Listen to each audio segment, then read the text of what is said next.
So good morning, everyone. Even though it's a Sunday morning, I'm happy to see 35 participants.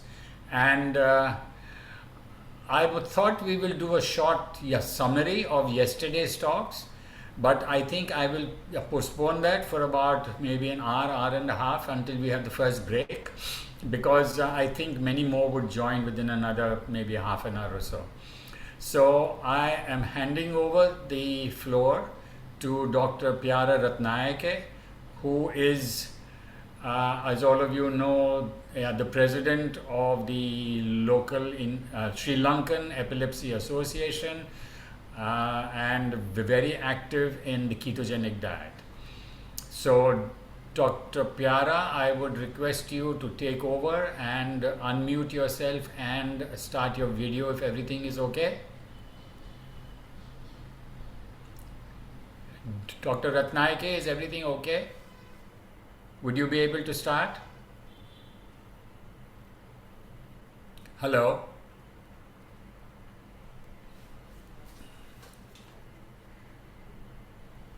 Sorry, I was just trying to unmute myself for a while. Okay. I think you should use the icon which is right down on your left side. Yeah, you can hear me now? Absolutely, but we can't see you. Your video is not yet Okay. started. So I think there's an icon right down. Oh, that's it. How about that?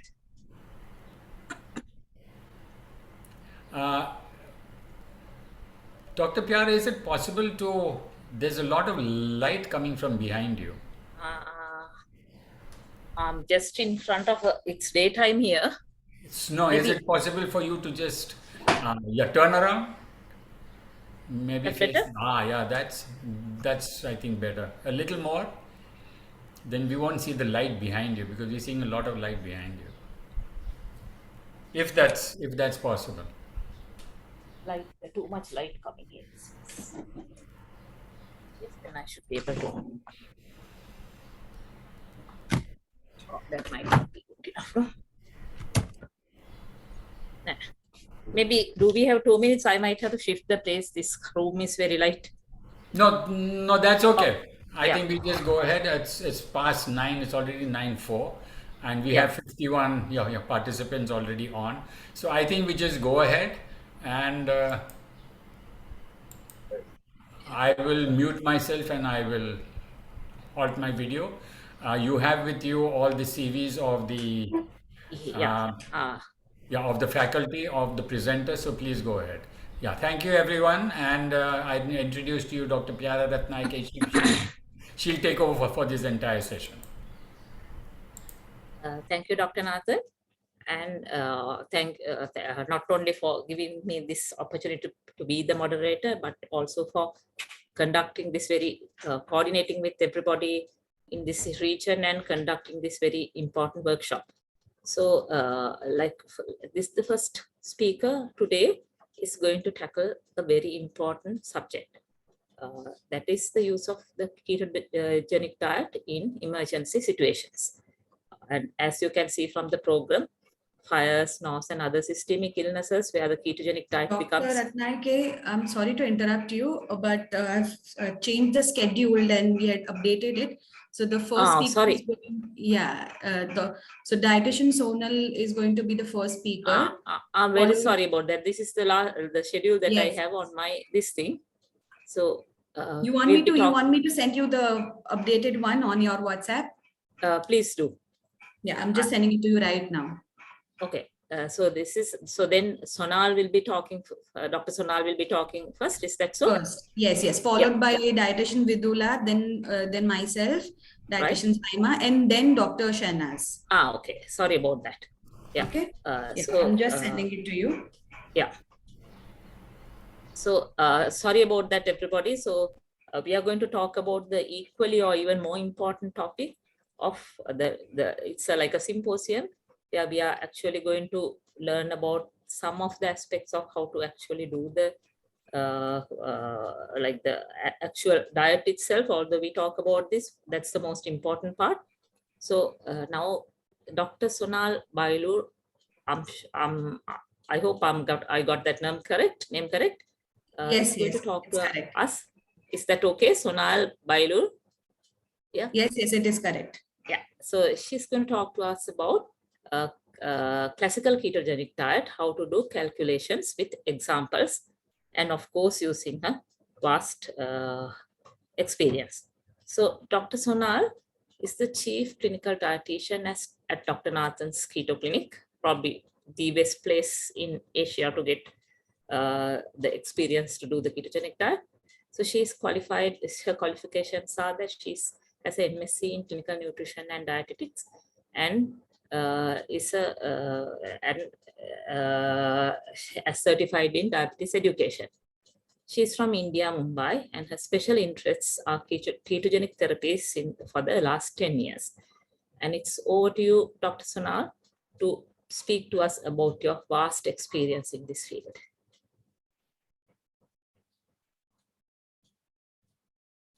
Just give me a minute. I'm playing her recording.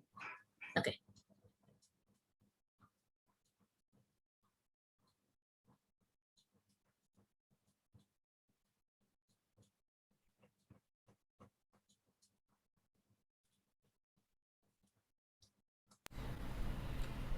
Just so that we fill up the time, Dr. Sonal is right now in the mountains of the Himalayas. Oh, She is in Ladakh, Leh. So it's a very, very beautiful place. Anyone is interested, you can go there, but you have to acclimatize yourself. So she would probably be at one of the base camps, spending a day or two before she acclimatizes herself, and then goes up. It goes up to around, I think, 13,000 feet. Without spending any more time, she would of course not be available for the Q&A, but I think I have a little experience in also the calculation, because we had to teach everyone. So we're going to now play her video, and I'm sure you will have a very good experience.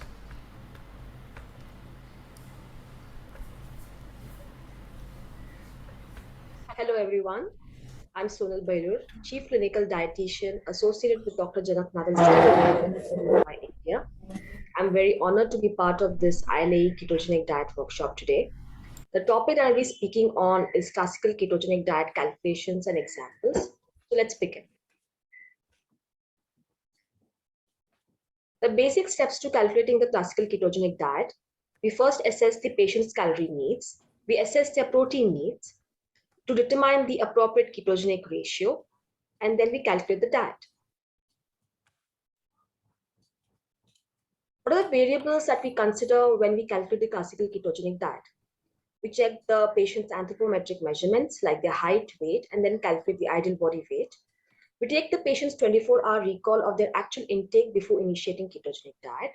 This is to assess their appetite and daily calorie consumption.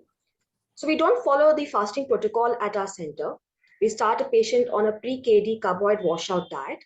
So this involves giving less than 5 grams of carbohydrates in a day, and protein and fat is given ad libitum till the patient achieves optimal 4+ urine ketones.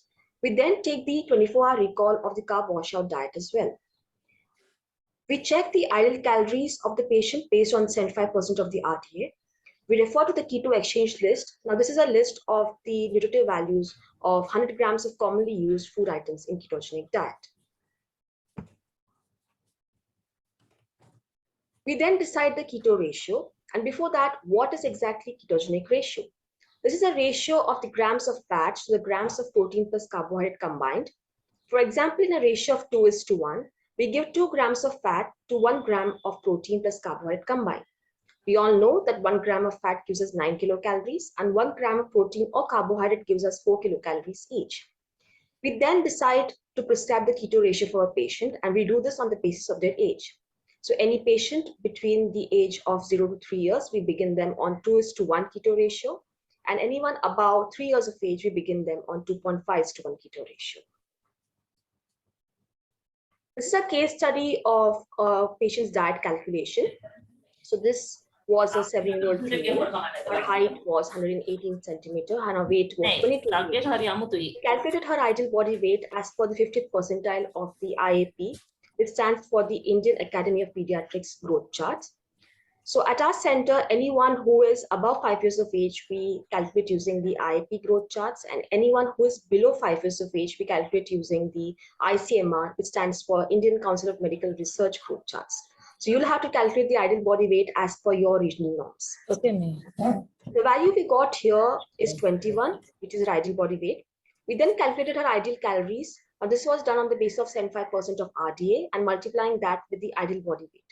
So the 7-year-old female's 75% RDA was 56 kilocalories, and you multiply that with 21, which gives you 1176 kilocalories. We then decide the actual ketogenic calories for the patient, and we check on the basis if the patient is overweight or underweight. Depending upon this, we reduce or increase the calories by 100, because scientifically we know that reducing or increasing 100 kilocalories will in turn reduce or increase 1 kg in a month in a safe manner. In this case, patient is 1 kg overweight, so we will reduce the calories by 100. Now, the total calories decided for the patient is 1076. We then calculate the dietary unit quotient. The ketogenic ratio that we decided for this patient was 2:1. We know that 1 gram of fat gives us 9 kilocalories, and the unit is, so 2 multiplied by 9 gives you 8. The unit for carb plus protein is 1, and we know that 1 gram of carb plus protein combined is 4 kilocalories. So 1 multiplied by 4 still gives you 4. So you then do the addition, 18 plus 4, which gives you, that's the dietary unit quotient. We then proceed with dietary unit composition calculation. So we take the total calories of the patient, that is 1076, and divide that with the DOQ value, that is for 22, and you get the value 48.9. We then calculate the macros allowance for the patient on a per day basis. So first we begin with fat allowance. We take the DOC value, that is 48.9, and multiply that with the number of fat units in the given ratio, here being 2. The value we get is 97.8 grams. The carb plus protein allowance, we again take the DOC value, which is 48.9, and multiply that with the number of carb plus protein units in a given ratio, that is 1, and you get the value 48.9 grams. From this, we decide how much you're going to keep for protein and how much you're going to keep for carbohydrates. Okay, so for protein, we always consider the WHO protein requirement. That's on the basis of the age. So this patient is 7 years of age, and her range is between 0 to 12 years. So the protein requirement for her is 1.5 grams per kg ideal body weight. So 1.5 into her ideal body weight, which is 21, gives you 31 grams. That's the protein allowance for her in the entire day. We then go for the carbohydrate allowance calculation. So you just have to subtract the protein from the total carb plus protein allowance. So 31 minus 48.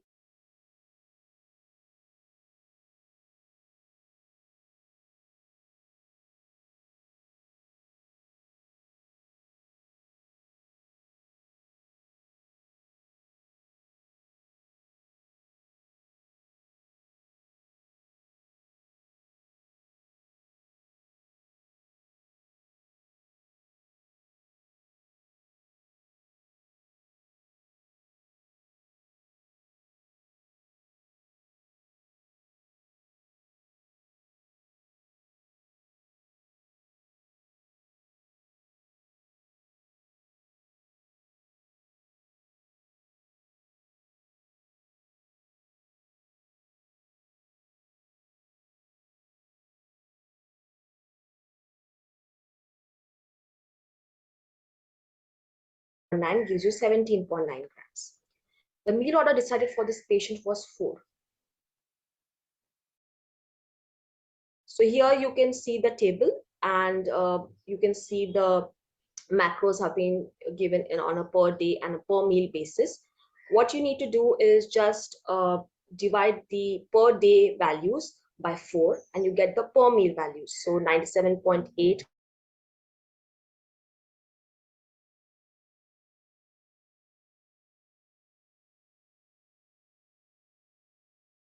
divided by 4 gives you 24.45 for fat. For protein, 31 divided by 4 gives you 7.75. And for carbohydrates, 17.9 divided by 4 gives you 4.47.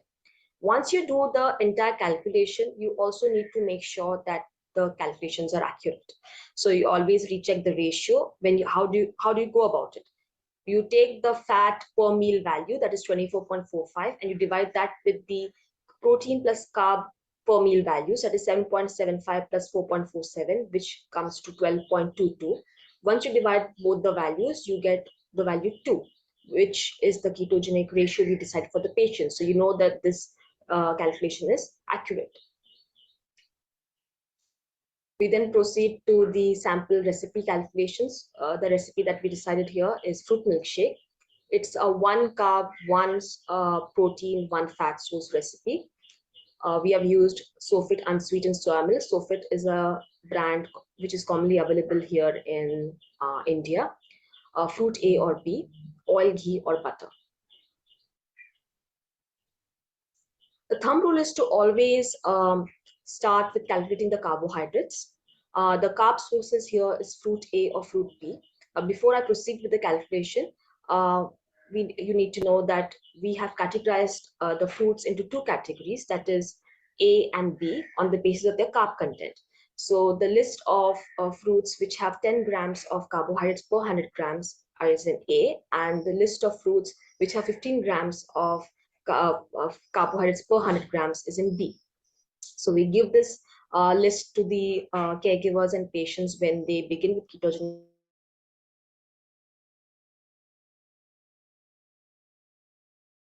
and they can refer to this list and they can choose whichever fruits they want in the amounts mentioned by us. We need 4.47 grams of carbs from the sources of carbohydrate, that is fruit here. We do the cross multiplication. So if 100 grams of fruit A gives 10 grams of carbohydrates, then how much amount of fruit will give 4.47? So once you do the cross multiplication, the answer that we get is 45 grams, which is the amount. Once you get that, you also have to calculate the protein content of the fruit. The fruit doesn't have any fat content. So 45 into 1 divided by 100 gives you 0.45, because 100 grams of fruit gives you 1 gram of protein. Okay. Once you do the calculation, you also have to calculate for food B. Now, you may notice that we have mentioned either of it, that it's either fruit A or B. So you don't have to do the entire macros calculation for the fruit B again. You can just do it as per the carbohydrate content mentioned here. So 4.5 into 100 divided by 15, because 100 grams of fruit B gives you 15 grams of carbohydrates, right? So you just have to do the cross multiplication once again, and the value that you get is 30 here. We then proceed with calculating the protein. The protein source that we have mentioned here is the Sofit unsweetened soya milk. Okay. Now you already have the fruit protein, that is 0.45, and you have to subtract that from the meal protein allowance, that is 7.75, right? So the value that you get is 7.30. We need 7.30 grams from the source of protein, that is soya milk. Again, we do the cross multiplication here. That is, if 100 grams of soya milk gives you 3.2 grams of protein, then how much amount of soya milk will give you 7.30? Once you do the cross multiplication, the answer is 228 grams.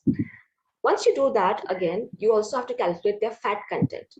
So 100 grams of soya milk gives us 1.6 grams of fat. So how much will give you 228 grams? So 228 into 1.6 divided by 100 gives you 3.64.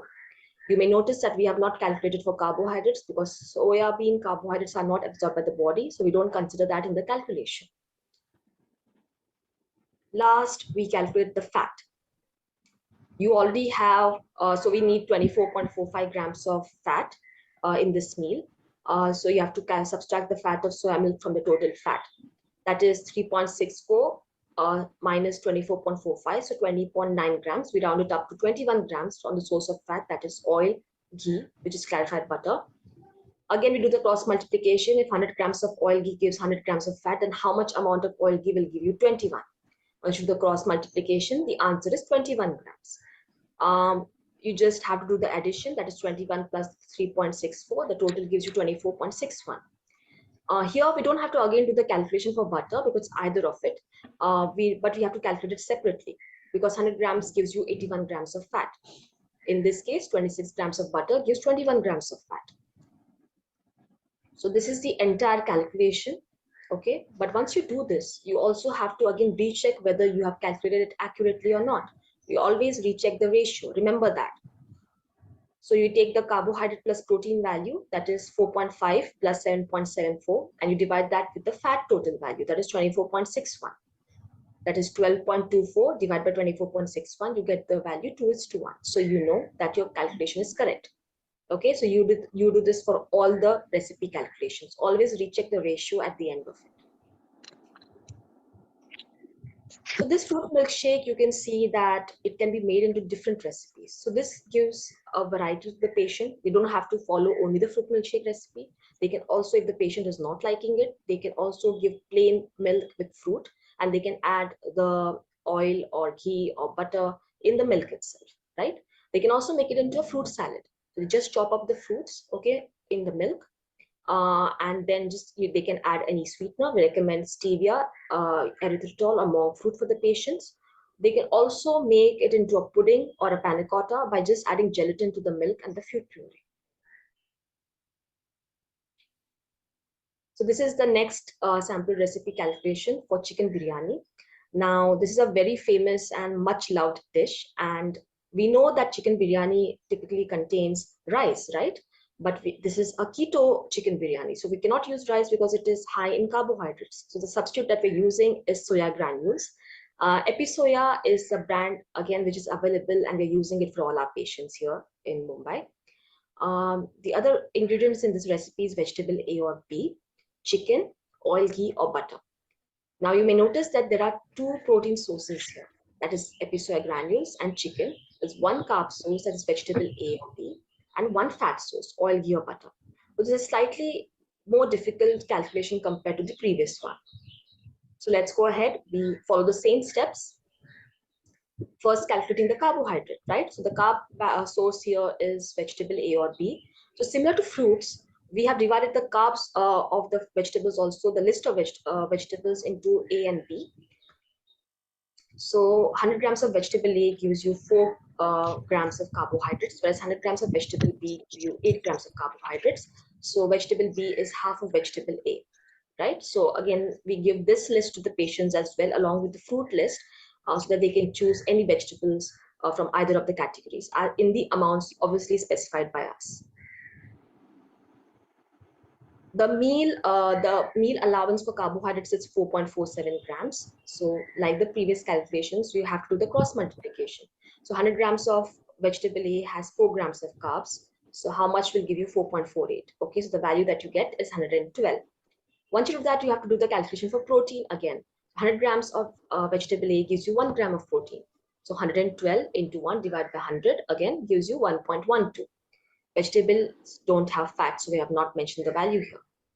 Once you do this, you have to again calculate the amount for vegetable B, or you don't have to do the entire macros calculation because it's either of it. You already done it for vegetable A here. So 4.48 into 100 divided by 8, because we know 100 grams of vegetable B gives you 8 grams of carbohydrates. The value that you get is 56. Okay. Then we proceed to the calculation of protein. You already have again the vegetable protein value, that is 1.12, and you have to subtract that from the total protein meal allowance, that is 7.75. Okay. Once you do that, you also have to decide how much amount will you specify for the episoya granules and how much for chicken, because you have two protein sources here. Okay, so remember to keep always visualize before you plan for the recipe and see whether the recipe that you're calculating is actually practical, that it can be made. Now in this case, I decided for 10 grams of episoya granules for the patient, okay, for the preparation of the chicken biryani. So 100 grams of episoya granules gives you 43 grams of protein and 19 grams of fat, right? So 10 grams will give you 4.3 grams of protein and 1.9 grams of fat. So you have to again do the addition, that is 4.3 plus 1.12, and subtract that from 7.75 grams. So you get the value 2.35 grams. So for that, the remaining protein allowance that we have, I've added that in the chicken. So that is 10 grams of chicken, and then we know that 100 grams of chicken gives you 23.5 grams of protein and 0.8 grams of fat. So we have mentioned that. So 10 grams will give you 2.35 grams of protein and 0.08 grams of fat. right? Once you have done the protein calculation, you just do the addition of all the ingredients of the protein values. That's 4.3 plus 1.12 plus 2.35, which total gives you 7.77, which meets the protein meal allowance of 7.75. Okay. The last calculation is for fat. The episode granule fat content and the chicken fat content, that is 1.9 plus 0.08. You have to subtract that from the total fat meal allowance, that is 24.45 grams. The value that you get is 23. Okay, so we know 100 grams of fat, that oil or ghee gives you 100 grams of fat. So you mention the value 23 in the amount as well as in the fat content, and then you do the entire addition of the fat values, which gives you 24.98. Okay, so the entire macros calculation of the recipe is complete, right? For butter, you do again the separate calculation. We know that 100 grams of butter gives you 81 grams of fat. So for in this case, it is 28 grams in this recipe. We again have to recheck the ratio. You may notice I'm doing that at each and every recipe calculation, even for the initial calculations for the DOC, DOQ. Always do the recheck of the ratio. This helps to know whether you're making any mistakes because you're manually doing all the calculation. Okay, so human error is possible. So always recheck the ratio. So carb plus protein divided by fat. So 4.48 plus 7.77 divided by 24.98. When you do the addition, you get 12.25 divided by 24.98, and the value you get is 2.03, which is close to 2:1. So we know this calculation is also correct. Okay. Now this is a summary of calculation with different ratios with the same calories for the patient, that is 1076. Okay, you can see when the ratio is 1.5:1, 2:1, 3:1, 4:1, we have done the DOQ calculation, DUC calculation, then per day fat, protein and carb allowance calculations, right? So this is just a summary of that. Now this is more simplified, easier version to see. Okay, you may notice that as the ratios increase, okay, the higher the ratio, that radically reduces the carbohydrates from 30.5 to 5.9 grams per day and increases the fat content, that is from 92.1 grams on 1.5:1, it increases to 107.6 grams, per day basis. You may notice that protein, we more or less keep it the same as per the WHO requirement. But once you increase the ratio to 3:1, it is slightly difficult depending on the individual patient's calculation to maintain as per the WHO standard. So in this situation, we always check the blood reports of the patient. We check the serum total protein, albumin, globulin levels to make sure that they are in the optimal range. And then we do the fine tuning as per that. What are the common dietitian mistakes while calculating ketogenic diet? The main thing that we have seen is that, when you first begin with the calculation of the recipes, you focus only on the calculation and not on the practicality of the recipe that is planned. So always visualize whether the recipe prepared can actually be made, right? Second is prescribing recipes with food ingredient amounts in decimals. So again, when you do the calculation, you may get certain amounts in decimals, but you should never mention that in the final meal plan, because a caregiver or a patient will not be able to weigh all the food items in decimals. It's going to be very difficult for them.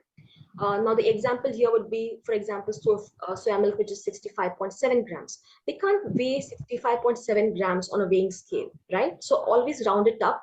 Any amount more than 0.5 should consider the next value, that is here 66 grams. Third point is using generic food item nutritive values for calculation. So generic soya milk values or generic milk values. Always check the branded food item nutritive values on the back of the pack and use that when you're actually planning the recipes. Okay, so this gives you better accuracy. And last, not rechecking the recipe or the keto ratio calculations. So that's done sometimes. If you're in a rush, you don't check the the recipe calculations or the keto ratio calculations, and if there's an error, that can really impact the patient's KD efficacy. So please always recheck to avoid errors. We prescribe free foods for many patients. Now, this is especially in patients who are overweight and they are used to eating larger portion sizes. But in such situations, we cannot increase their calories because we want them to maintain their ideal body weight. So we may prescribe the free foods in such situations. But the thumb rule is to never give it with recipes or any meals, because if that's done, then they may not complete the ketogenic meals. Always it has to be given between the meals if the patient is hungry. We prescribe sugar-free flavored sherbets, sugar-free ice candy, gelatin jelly, plain soda, and even lettuce leaves in form of soups or salads. We do recommend calorie restriction. We calculate everything as per the 75% of the recommended dietary allowance. This helps with the better seizure control and KD efficacy. We do not recommend fluid restriction for patients. So it can be liberal depending upon the urine routine report, which we ask the patients to do every month, because the patient's fluid allowance differs depending upon their individual metabolism. It can depend on environmental factors. So if someone is staying in very hot areas, their fluid allowance will be much higher than someone who's staying in cold areas, right? So we cannot really specify to them. The only way we do that is we ask them to check the urine color. If the urine color is pale yellow in color, that means they're drinking adequate amount of fluids, right? If it is very dark urine, dark colored urine, that means the patient is dehydrated and they have to increase their intake. And if the urine is very watery color, that means they're giving too much of water, so they have to reduce the intake. So this is how we inform them. And we obviously tell them that they have to distribute the fluid throughout the day. If anyone is interested to do an intensive in-depth course, ketogenic diet course, we do offer that at our center. It's a 1-month course, and if you need any further details, you can check out our website www.ketogenicdietindia.org. You're welcome anytime, and we will provide you with all the details for this. Disclaimer, these calculations have been explained only for information purpose. For any parents or caregivers of keto patients who are watching this talk, it should not be replaced. It should not be used as a replacement to the advice and treatment of your own medical team. Remember that. This is just for information purpose, okay? Ketogenic dietary therapy should be medically monitored, and we do not recommend anyone undertaking a ketogenic therapy without medical supervision. We know that as with any treatment, there can be certain side effects, especially if medicines are being taken or there are complex needs of the patient, which we have to take into consideration. Thank you.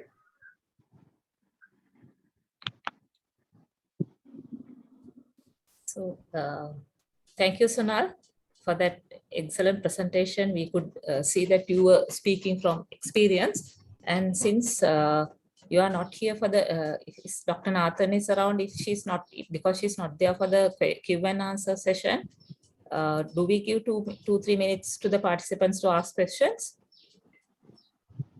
right now? Yeah, hi Dr. Ratnayake. Yes, definitely. We'll take all the question and answers at the end of this the session, that is after Dr. Shahnaz's talk. Sorry, I mean now, can we will give take the question and answers of these 4 sessions after Dr. Shahnaz. So Sonal is finished, Dietitian Vidula is next, Dietitian Saima is the third, and then Dr. Shahnaz from Pakistan. Okay, and then at we the end of the session, we'll take all the questions at a time. Okay, so thank you very much, Sonal, again. And then let's proceed to the next speech, which is by Vidula. So she's going to speak to us on an equally important topic. Now we were talking about the classical ketogenic diet, and next comes the MCT diet. How to do the calculations is what she's going to talk to us about. And let me introduce her.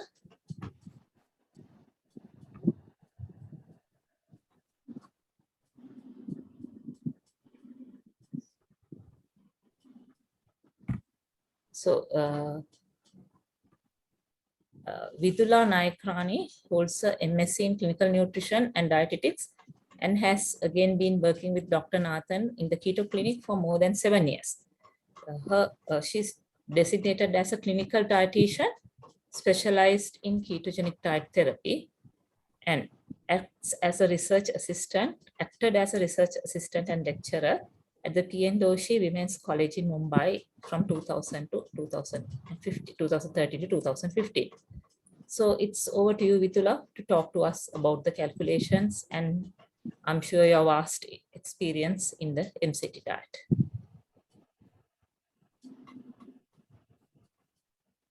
Doctor, you'll have to stop sharing your screen.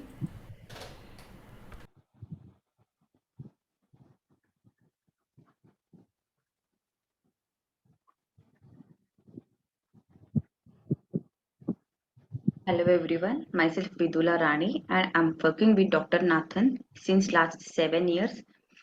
My presentation topic is medium chain triglyceride ketogenic diet. So it was introduced in 1971 by Huttenlucher. So worldwide, many therapeutic centers are using medium chain triglyceride ketogenic diet therapy to treat epilepsy patients, cancer, then other neurological disorders, etc. So today we will discuss about the medium chain triglycerides, its composition, mechanism of action, then sources and beneficial effects. So let's start with the presentation. So let's start with the basics.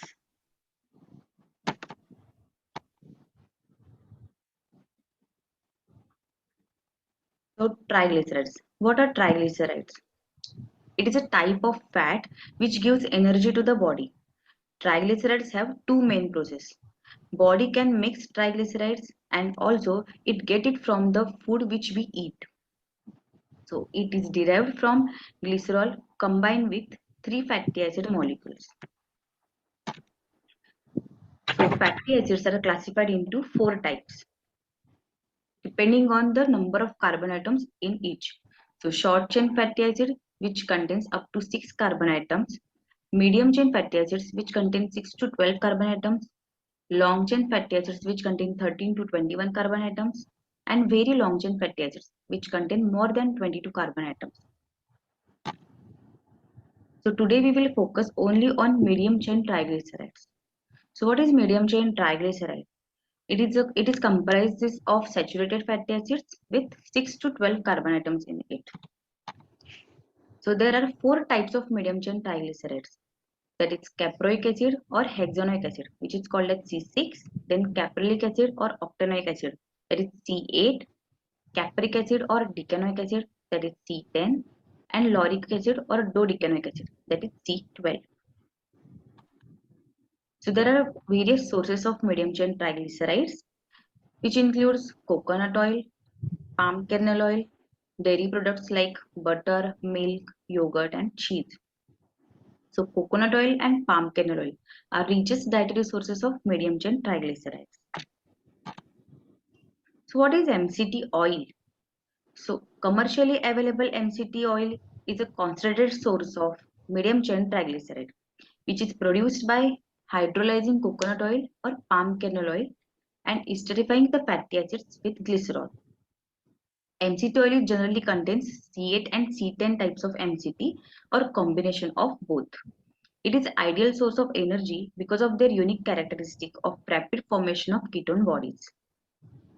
It requires less total fat, thus allow more carbohydrates and protein to be added in the diet. So this is the mechanism of action of medium chain triglycerides. So long chain fatty acids and medium chain triglycerides both have different metabolic rate. So long chain fatty acids require chylomicrons. It is a lipoprotein. Chylomicron is a lipoprotein which produces in enterocytes, which helps to carry cholesterol. So long chain fatty acids require chylomicrons for the formation, for their absorption and transport, where they circulate in the bloodstream and enter in the tissues, which contributes to fat accumulation. Whereas medium chain fatty acids are water soluble, and because of short chain length, they do not require chylomicrons. So they directly absorb through the portal circulation to the liver and metabolized and produces ketone bodies, which results in quick energy source, and less likely to be stored as a fat. So there are various different characteristics of medium chain fatty acids and long chain fatty acids. So this will help to understand more about medium chain triglycerides. So medium chain triglycerides are water soluble. It has a lower smoke point, so it cannot be heated. You cannot use medium chain triglycerides for cooking purpose. And it has no essential fatty acids, that is omega-3 and omega-6. Whereas long chain fatty acid is a fat soluble, it has a higher smoke point, so that you can use this for cooking purpose, frying purpose. It contains essential fatty acids, that is omega-3 and omega-6. Structurally, medium chain triglyceride has a 6 to 12 carbon atoms with all saturated fatty acids, whereas long chain fatty acids contains 13 to 21 hydrocarbons or more than 22 hydrocarbons. Both are saturated and unsaturated fatty acids, that is monounsaturated fatty acids and polyunsaturated fatty acids. So calories are 8.3 calories per gram, which is almost 10% fewer than long chain triglycerides. So long chain triglyceride yields 9.2 calories per gram. So digestion and absorption process of medium chain triglycerides. So it do not requires cholecystokinin. Cholecystokinin is a peptide hormone which stimulates digestion and absorption of fat and protein. Even MCT do not require bile pigments or pancreatic enzymes for their digestion and absorption. Whereas long chain fatty acids requires cholecystokinin, bile pigments, and pancreatic enzymes for their absorption and transport. MCT oil do not directly absorb. MCT oil directly absorb into the portal circulation, bound to albumin. It do not require carnitine for transport into the mitochondria. So carnitine is an amino acid which helps to turn fat into energy. Whereas long chain fatty acids require chylomicrons for entry into the lymphatic system. It requires carnitine for transport into mitochondria.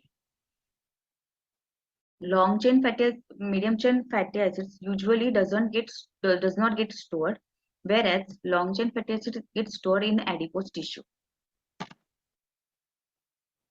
So there are many researches conducted to study the effect of medium chain triglycerides adjuvant with ketogenic diet and epilepsy. First research published in 1971 for the treatment of refractory epilepsy. MCTKD is effective in therapeutic approach for drug-resistant epilepsy as well. MCTKD helps to improve brain mitochondrial function and antioxidant defense mechanism. It promotes mitochondrial biogenesis, activates protective transcription factor such as peroxisome proliferator activated receptor gamma 2 and have antioxidant and anti-inflammatory effects to limit seizure generation. There are many studies, in vivo and in vitro studies, who found that deconic acid has its own anticonvulsant properties. So in vivo pharmacokinetic data suggested that deconic acid penetrates the blood-brain barrier and directly contributes to the therapeutic effect of the medium chain triglyceride ketogenic diet. Deconic acid is more potent than valproic acid to act on phosphoinositide signaling in seizure control. The medium chain fatty acids, octanoic acid and decanoic acid, that is C8 and C10, and ketones as auxiliary brain energy, beneficial in rodent seizure models and dogs and humans with epilepsy. So this is a mechanism of action of decanoic acid which contributes to anticonvulsant effects. So decanoic acid, that is C10, helps to improve mitochondrial function and increase antioxidant defense mechanism. It is effective with ketogenic diet and partly mediated with C4 ketone bodies, that is beta hydroxybutyrate and acetoacetate. Low amount of decanoic acid activates the GPRA4, that is G protein coupled receptor. It is an inflammation induced receptor whereas high decanoic acid level inhibits the AMPA receptors and mTOR signaling pathway. So AMPA receptors are the glutamate receptors, which is a key mediator of seizure spread in central nervous system. And mTOR signaling pathway is a diverse genetic mutations and acquired abnormalities which leads to final common path for seizures. So as I mentioned earlier, there are many research findings which reported that inhibition of AMPA receptors by decanoic acid binds to the AMPA receptors, which results in seizure control. It improves the mitochondrial function and energy metabolism in fibroblasts from patients affected with mitochondrial disorders as well as in neuronal cell models. Decanoic acid increases the mitochondrial biogenesis, improved energy metabolism, and reduced mitochondrial reactive oxygen species level, which is involved in the anti-epileptic mechanism of ketogenic diet.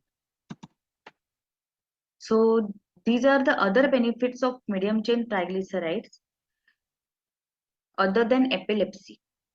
So it supports ketosis because it gets easily digested and absorbed, which provide quick burst of energy, which is helpful to those who are on ketogenic diet or who is following low carb diet. Then it supports cognitive health by increasing the plasma ketone level and increases the brain metabolism. MCT ketogenic diet provides an alternative energy substrate to the brain, which helps to improve improve memory and cognition. It supports healthy weight loss by stimulating the release of hormones which give satiety. MCT also supports fat burning and fat oxidation in the body, which results in less weight gain. It increases the exercise performance. Taking the MCT oil before exercise, which may help to use more fat instead of carbohydrates as a source of energy. MCT reduces the blood lactate during exercise, which improves the performance of athletes. MCT helps to manage diabetes by lowering blood sugar level and reducing insulin resistance. It helps to manage diabetes by reducing fat storage and increasing fat burning. It helps to prevent heart disease by reducing the risk factors such as weight, cholesterol, and inflammatory factors. It helps to prevent cravings and keep you satisfied by releasing hunger hormone, that is ghrelin and neuropeptide Y, which gives feeling of fullness to the stomach. So these are the different studies which shows the health benefits of medium chain triglycerides. For Alzheimer's disease, the addition of MCT oil to regular diet increases the serum ketones after 90 minutes to 0.5 millimole per liter, which is associated with cognitive improvement. Then in GI tract, MCT are used directly for the acyl modification of ghrelin in rats. Ghrelin is a hunger hormone. So ghrelin involved in the inhibition of pro-inflammatory cytokine production and gastroproduction against stress-induced gastric damage in rats. Exercise endurance. So mitochondria is a primary energy source for skeletal muscle contraction. So medium chain triglyceride increases the total and phosphorylated AMPK levels in the skeletal muscles, lead to increase the mitochondrial biogenesis, and metabolism is mediated through the activation of AKT, that is mTOR, and AMPK signaling pathways and inhibition of transforming growth factor beta signaling. So AMPK is a AMP related protein kinase. So in weight loss, studies in human and rodents, MCT induces weight loss through increasing energy expenditure and fat oxidation with excess calories burning. MCT consumption reduces food intake and acutely in glucagon-like peptide YY, and insulin-dependent pathways. In diabetes, MCT contributes less insulinotropic signaling and are associated with reduced inflammation and improved insulin sensitivity. So these are dosage and ways to consume MCT oil. So MCT oil is approximately 1 gram gives 0.92 grams of fat and 8.3 calories per ml. So dosage can be begin with 1 to 2 grams per kg per day, and you can divide the dosage into the number of meals. So there are two forms of MCT, MCT oil and MCT powder. So MCT oil can be mixed with warm drinks like coffee, green tea, or you can prepare bulletproof coffee. Then smoothies or shakes. Then you can add as a salad dressing, and you can add while making dip. Whereas MCT powder blends with baked or raw desserts. Then smoothies or shakes, then mix with soup or stew sauces. As MCT doesn't have any smell or taste, you can directly mix with food or mix with water. So many people experiencing the side effects of medium chain triglyceride, that is MCT oil, like diarrhea, stomach upsets, nausea, vomiting, or throat irritation. So how to minimize this effect of MCT oil? You can take MCT oil with what? With food at room temperature or warm food. You can start with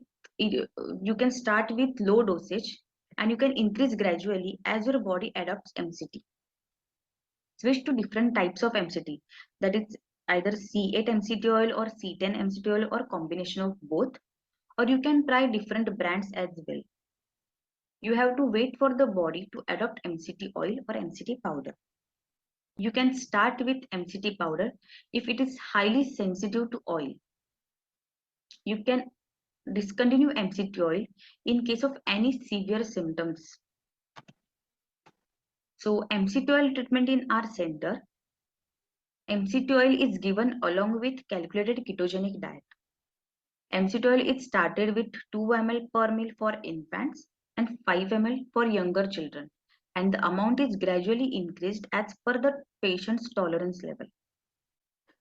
Divide the daily dosage equally between all meals. MCT oil should not be heated or mixed with hot food. MCT oil should be diluted in equal amount of water or filter coffee or green tea, which is at room temperature, and it can be taken after the meal as well. So here we will discuss about the calculation part. Calculation is slightly different as compared to the long chain fatty acids. So here I am considering the calories are 1000 and keto ratio is 3:1. So total dietary fat should be 96.78 grams per day. So I have decided to give 30% MCT, 30% calories from MCT oil. So that is 300 calories from MCT oil. So 1 gram of MCT oil gives 8.3 kilocalories. So this is a simple cross multiplication. So you will get 36.14 grams of MCT oil gives 300 calories. So therefore total MCT oil in a diet is 36.14 grams per day. So you can divide this MCT into the number of meals, so here I consider number of meals are 4. So MCT oil per meal is 9 grams. So to get the dietary fat from oil or ghee, you just have to subtract total dietary fat minus MCT fat minus MCT oil, which is in grams. So you will get the amount of dietary fat from oil or ghee, that is 63.53 grams per day. So here we can conclude that MCT is 100% natural, which helps to boost ketones production and can be added in any type of ketogenic diet, that is either classic ketogenic diet or modified Atkins diet or low glycemic index treatment, etc. So MCT oil has its own independent action on seizure activity. It is a good supplemental calorie source either alone or as a part of internal product. So I hope you understand the concept of MCT oil and its beneficial effects. Thank you.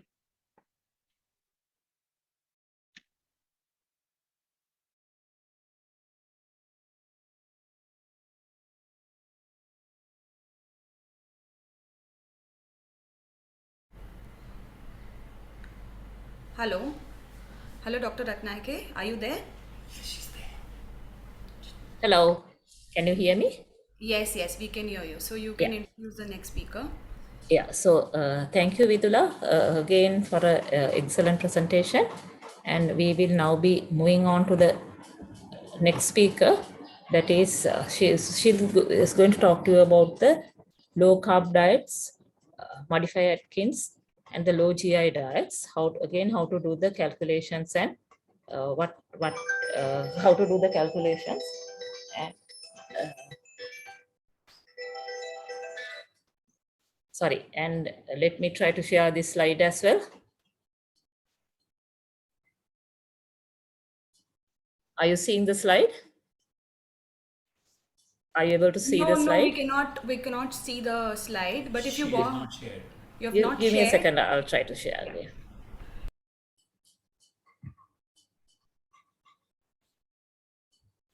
Can you see now? Can you see the but I slide? think you have to maximize the slide.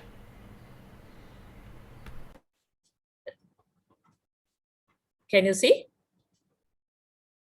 Maybe I'll just speak without that. We can So, see. can see. Okay. So our next speaker is going to be Saima Shai. She's again holds a MSc in clinical nutrition and dietetics, and is a keto dietitian at Dr. Nathan's Keto Clinic for more than 3 years now. And she's working in like many settings, and is the founder of Healthy U-Turn, which is a therapeutic diet service, and is a nutrition consultant at the GISA Foundation, an onco-dietitian at Purple Ribbon, and she has in the past she has interned at the KFM Hospital Mumbai and Tata Hospital in Mumbai in the past. So over to you, Saima, now to speak to us about the other important calculations for the other important parts of the ketogenic diet. So thank you so much for your kind introduction, and I would like you to stop your screen share now so I can start the recording.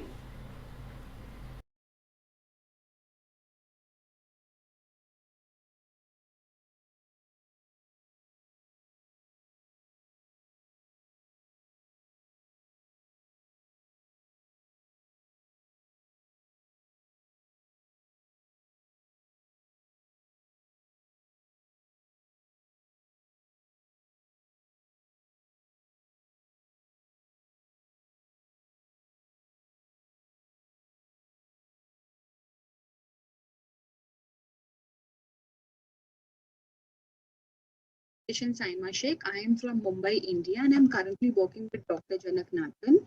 My topic for today's talk is types of ketogenic diet, in which I will be covering about modified Atkins diet, low glycemic index treatment, and low carbohydrate, high fat diet.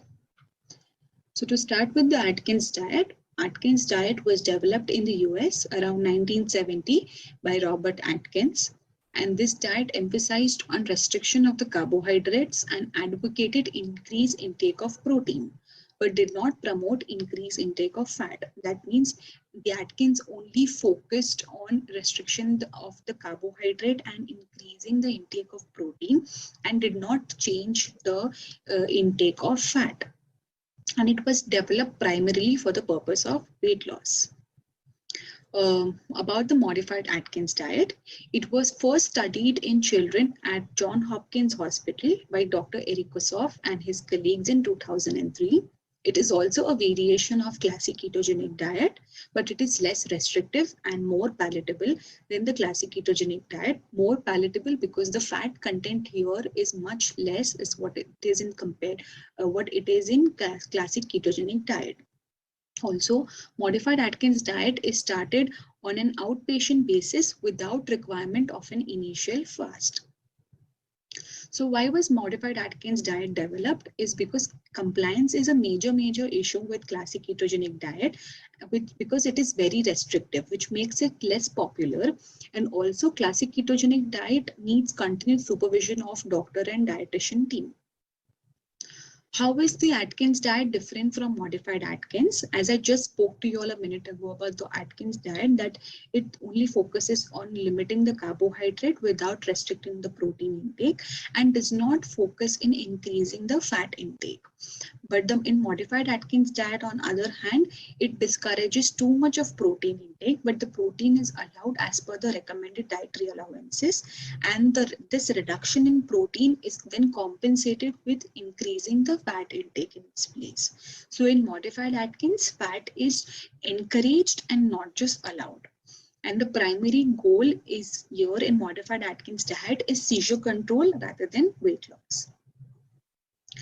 What are the similarities between modified Atkins diet and classic ketogenic diet? That they both are low carbohydrate, high fat diet, and both requires measuring urine ketones with the keto diastolic. But in modified Atkins diet, it is not necessary to check the urine ketones on daily basis.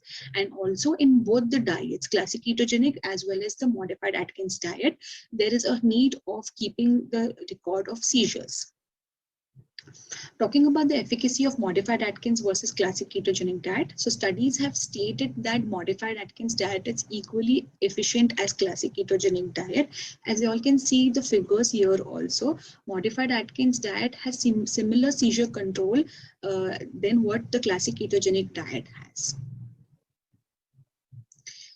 Coming to the macronutrient composition in various types of diet.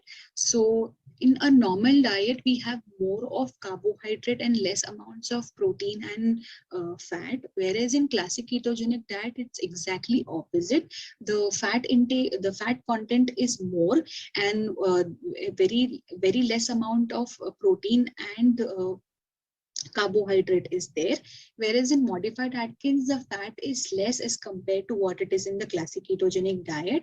So there is more room for carbohydrate and protein intake. And whereas in the low glycemic index treatment diet, the carbohydrate and fat are almost equal, and there is adequate amount of protein intake. Some research evidences which shows that modified Atkins diet has a role in reducing the seizures.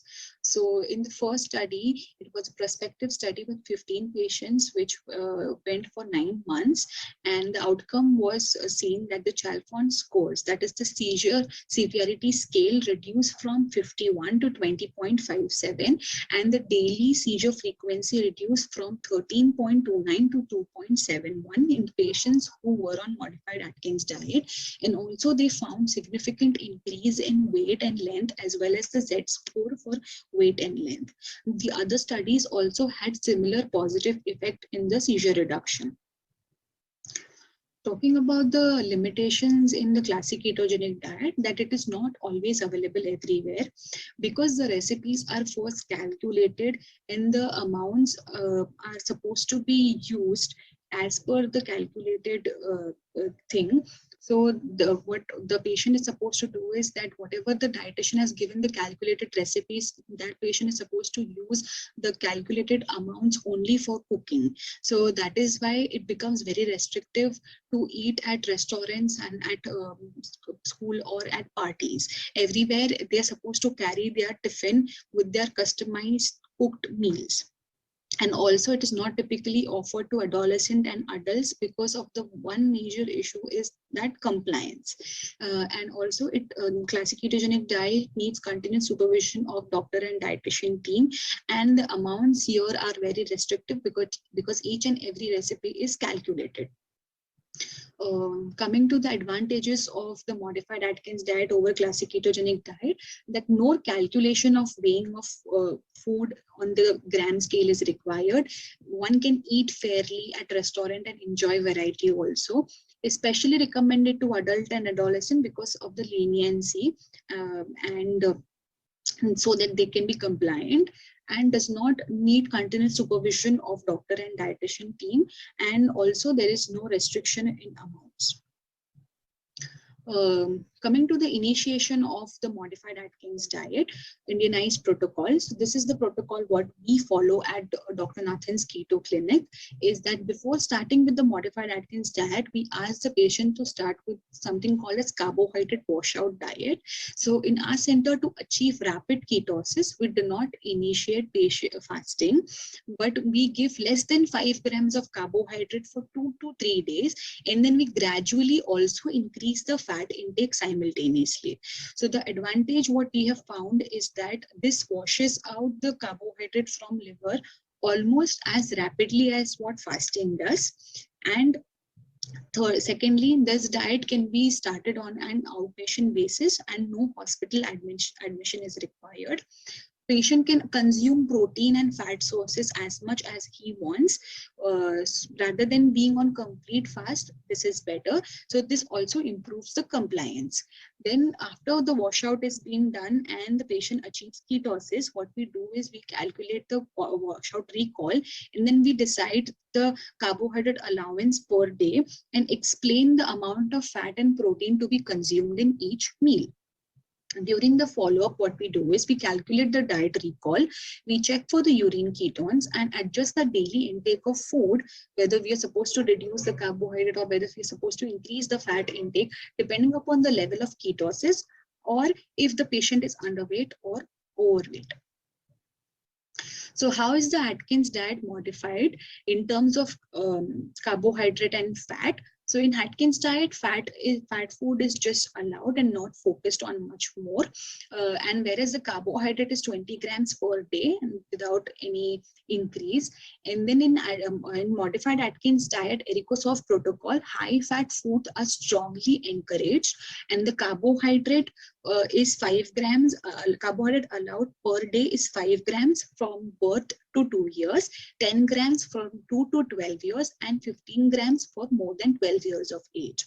Whereas at our keto center, Dr. Nathan's Keto Center, what we do is the higher emphasis is on high fat food intake, and the carbohydrate intake allowed throughout the day from birth to 12 years is 15 to 20 grams.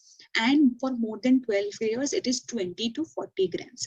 Despite of this high amount of carbohydrate, we can achieve good ketosis. Let's talk about the calculations. So talking about the calculation in modified Atkins diet. So as I told initially also that only carbohydrate is what we are going to restrict and calculate. So I'll explain you all through an example. So example, if a child has an allowance of 10 grams of carbohydrate throughout the day. Now, since he is on modified Atkins and not on classic ketogenic diet, we are not going to give any recipes in grams. Rather, just to make things easier for them, we are going to give them in terms of sources. So how do we convert these grams into sources is one source of carbohydrate is equivalent as 2.5 grams of carbohydrate.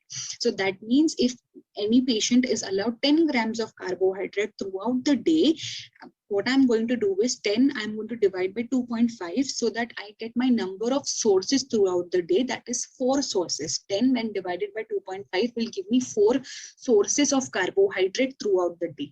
And further, how am I going to measure these sources is by using the measuring cup. 1/4 cup or the smallest cup in the set of the measuring cups I'm going to use to measure my sources of carbohydrate. I will explain you all further in the exchange list and in the sample menu plan.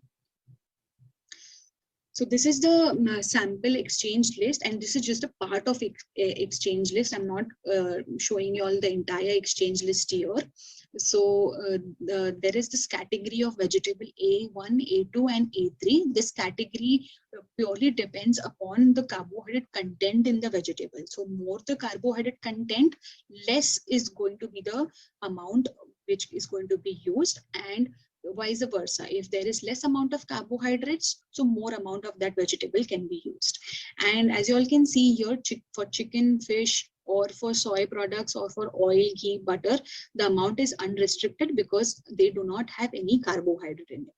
So Here coming back to the vegetable, so for vegetable A1, which has pumpkin, tomato, bottle gourd, bell peppers and cucumber, one source is going to be 2 cups. So that means my one source, 2.5 grams of carbohydrate I am going to get if I use 2 cups of these vegetables.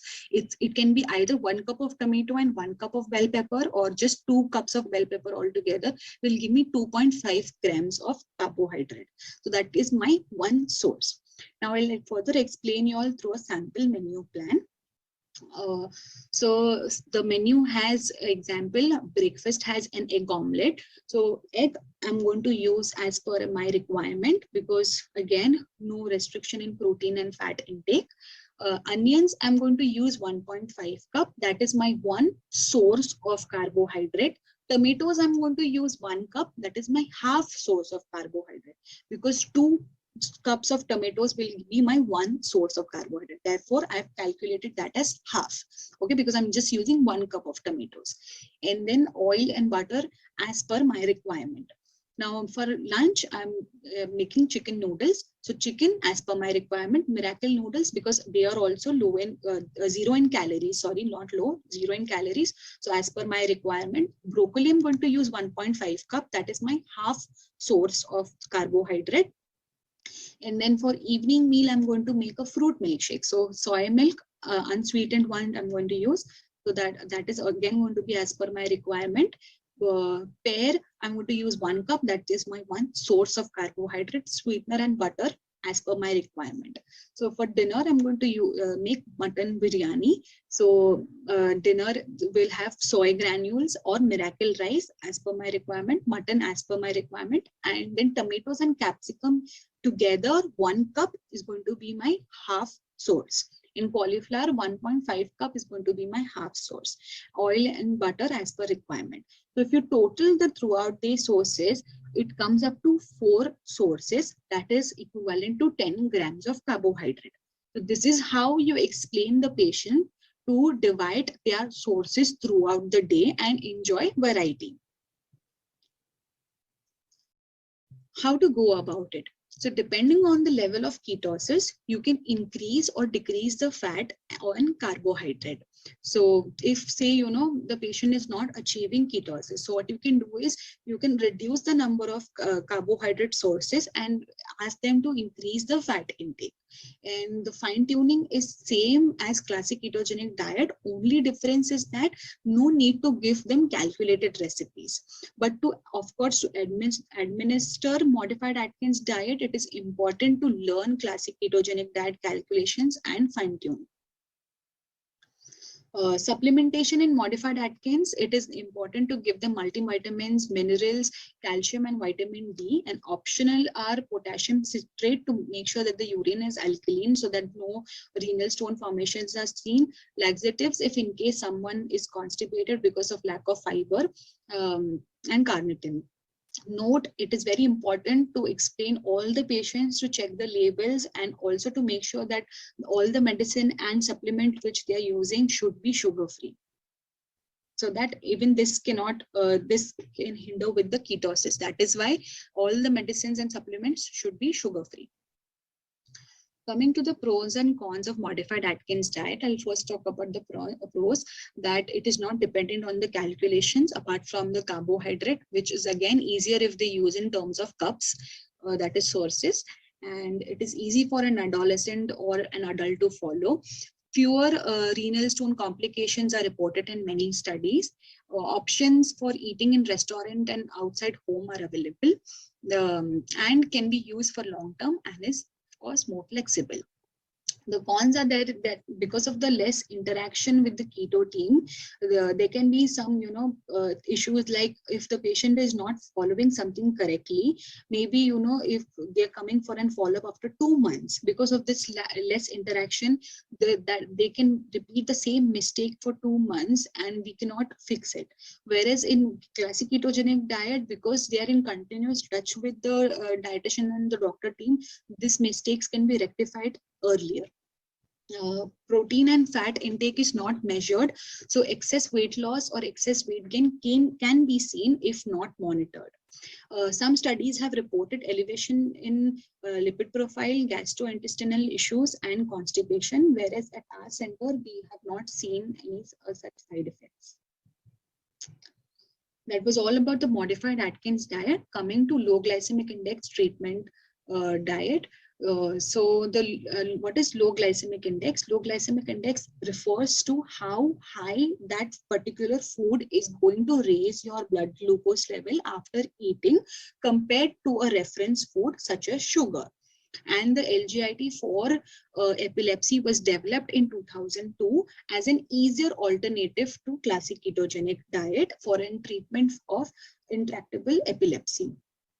Factors that affect the glycemic index is the dietary fiber reduces the glycemic index. We all know that the dietary fiber, what the fiber does is it will, it will trap the glucose and will not allow its rapid release in the bloodstream. So therefore, any food which has more fiber is going to be lower in glycemic index. Nutrient composition of the food, if the food is only carbohydrate and sugar, then the glycemic index of course is going to be high. But if the food has good amount of protein and fat and fiber, then the glycemic index is going to be low. Methods of cooking. So what boiling will do is boiling will make sure that the resistant starch is intact, and so the glycemic index is going to be low. Whereas in baking or in roasting, this resistant starch will be broken, so the glycemic index of that particular cooking method will be high. Ripeness. So the resistant starch goes on, the amount of the resistant starch goes on reducing as the fruit ripens. So example I can show you that if you have a raw banana will have a glycemic index of somewhere around 30s, whereas ripe banana will have a glycemic index of 50 to 55. So how does the LGIT work? Basically, now high carb food intake can induce seizure rapidly, because what it will do is it will raise the blood glucose, and because of which the ketones are going to drop. So this can induce seizures. Now, low glycemic diets have been known to lower the postprandial glucose and correct the insulin profile amongst diabetics and patients with CVD. Therefore it is possible that the seizure protection afforded by the LGIT may be due to the stable blood glucose and insulin levels. Talking about how LGIT is followed at Massachusetts General Hospital and Dr. Nathan's Keto Clinic, is what they do is LGIT is not intended to place the individual into ketosis. Food quantities are not weighed out to gram, but are based on portion sizes. High fat foods such as heavy cream, cheese, and meat are included, but amounts are flexible and not calculated. Allows increased intake of low glycemic index food around 40 to 60 grams per day. Whereas at Dr. Nathan's Keto Clinic, what we do is that LGIT is incorporated to enhance the effect of classic ketogenic diet or modified Atkins diet. That means that the patient is already on some form of ketogenic diet, whether classic ketogenic diet or modified Atkins diet, and then LGIT is added just to enhance the effect of the present treatment. Also, it is used in CKD or MAD in patients who do not respond well to the diet therapy or who do not have seizure control. So CKD is individualized and the amounts are calculated as per the macronutrient allowance. So the low glycemic index food quantities are also weighed as per the amount specified in the calculated CKD recipes. That means the patient have to choose the low glycemic index food from the given list in amounts specified in the calculated KD recipes. So these are some examples of low glycemic index fruits and vegetables. The reference is from NIN 1989. Talking about some studies which shows that LGIT has improvement in the reduction in seizures. So the first study was an open label RCT where 20 participants were on LGIT and 20 were considered in the control group. The duration of the study was for 3 months, and at the end of 3 months, they have seen that 5% of the participants who were in LGIT had seizure reduction, 90% seizure reduction, 5% also had seizure freedom, and for 20%, more than 50% of seizure reduction was seen, whereas in control, there was no change in the seizures, number of seizures. Other studies also had same positive effect. Coming to low carbohydrate, high fat diet. So low carbohydrate, high fat diet is the simplest form of classic ketogenic diet, which doesn't require weighing and calculations, not even for carbohydrate. So basically this diet is what we follow when the patient cannot, we start when the patient cannot follow classic ketogenic diet or even cannot follow modified Atkins diet. And so for them, we ask them to go on low carbohydrate, high fat diet, because something is better than nothing.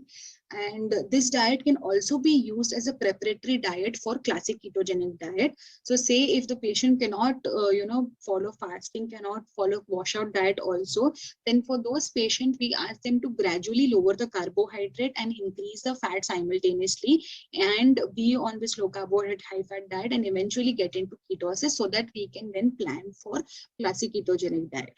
Of course, this diet can also be used as a part of maintenance diet. That means after the patients are off the classic ketogenic diet or modified Atkins diet, we can ask them to be on this low carbohydrate, high fat diet for some time as a part of their maintenance diet.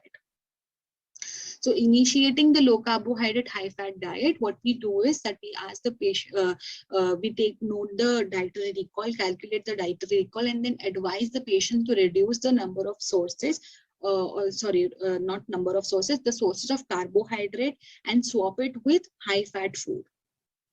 And then we explain them to ways to reduce the carbohydrate in their diet, and instead replace that with high fat foods.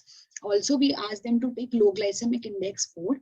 And then gradually also what we do is we include MCT oil, keto MCT oil, and increase that oil as per the tolerance.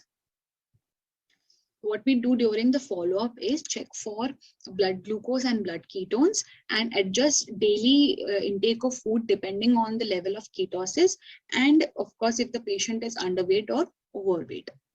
So the goal on the low carbohydrate diet should be that the blood ketone should be anywhere between 2 to 3 millimole per liter, and the blood glucose should range between 70 to 80 mg per dl. These are some ways how you can alter your regular food to low carbohydrate, high fat diet. So basically swap 50%, very important is this, that swap 50% of your regular high carb flour with low carbohydrate, high fat flour for preparing your tortillas or Indian flatbread, that is commonly called as chapatis in India. So I can give you an example of how you swap this. So say for one tortilla or for one chapati, you require 30 grams of flour. So what you can do is you can keep 15 grams, that is 50%. You can keep your regular flour, whatever you're using, and 15 grams you can replace that with a low carbohydrate, high fat flour.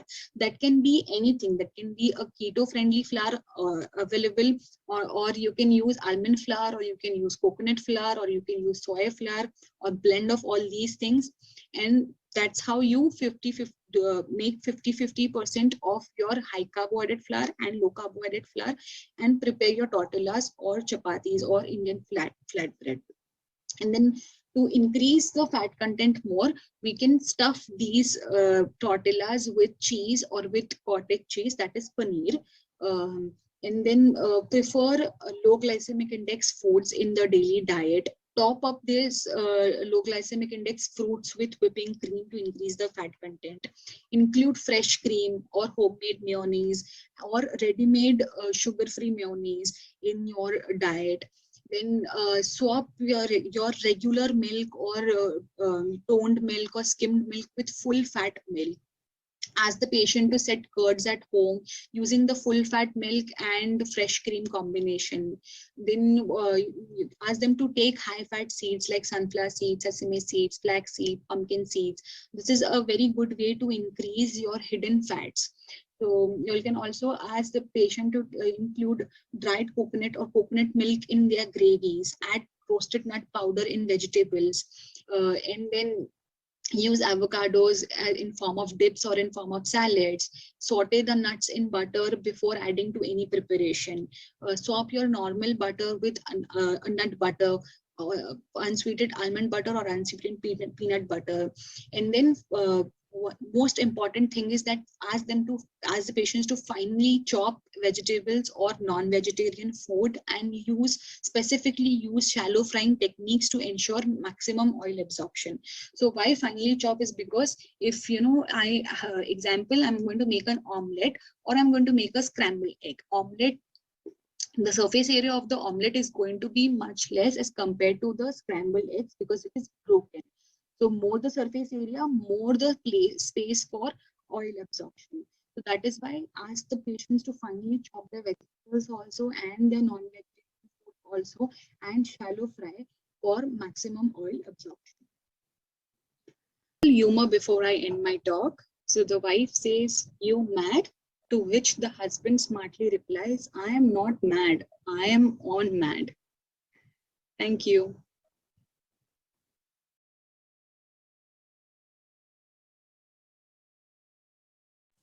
So, thank you, Saima, again for that, I must say, very detailed, useful, and excellent presentation on the.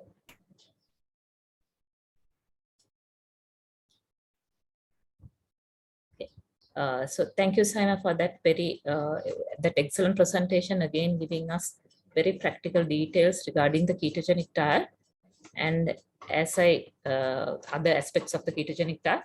And as I understand that there are lots of questions in the question box, but we will proceed to the next talk and leave the questions for the last.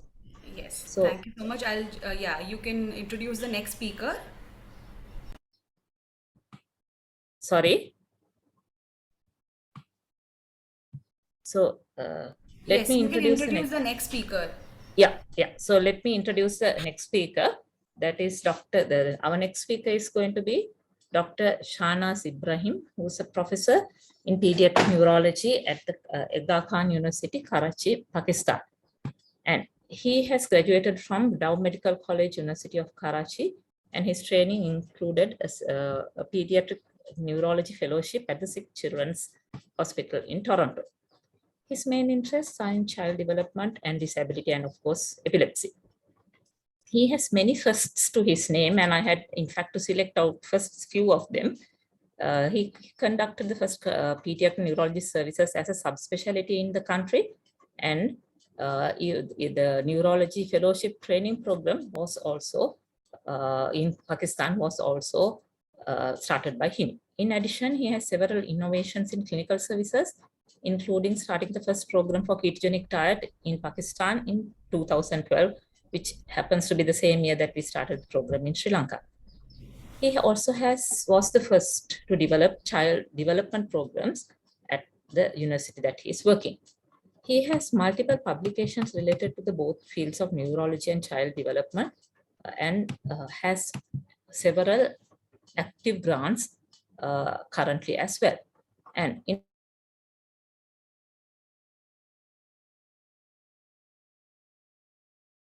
neurology, he is a member of many national and international societies and is one of the founding members of the Pakistan Pediatric Neurology Society, of which he is the current president.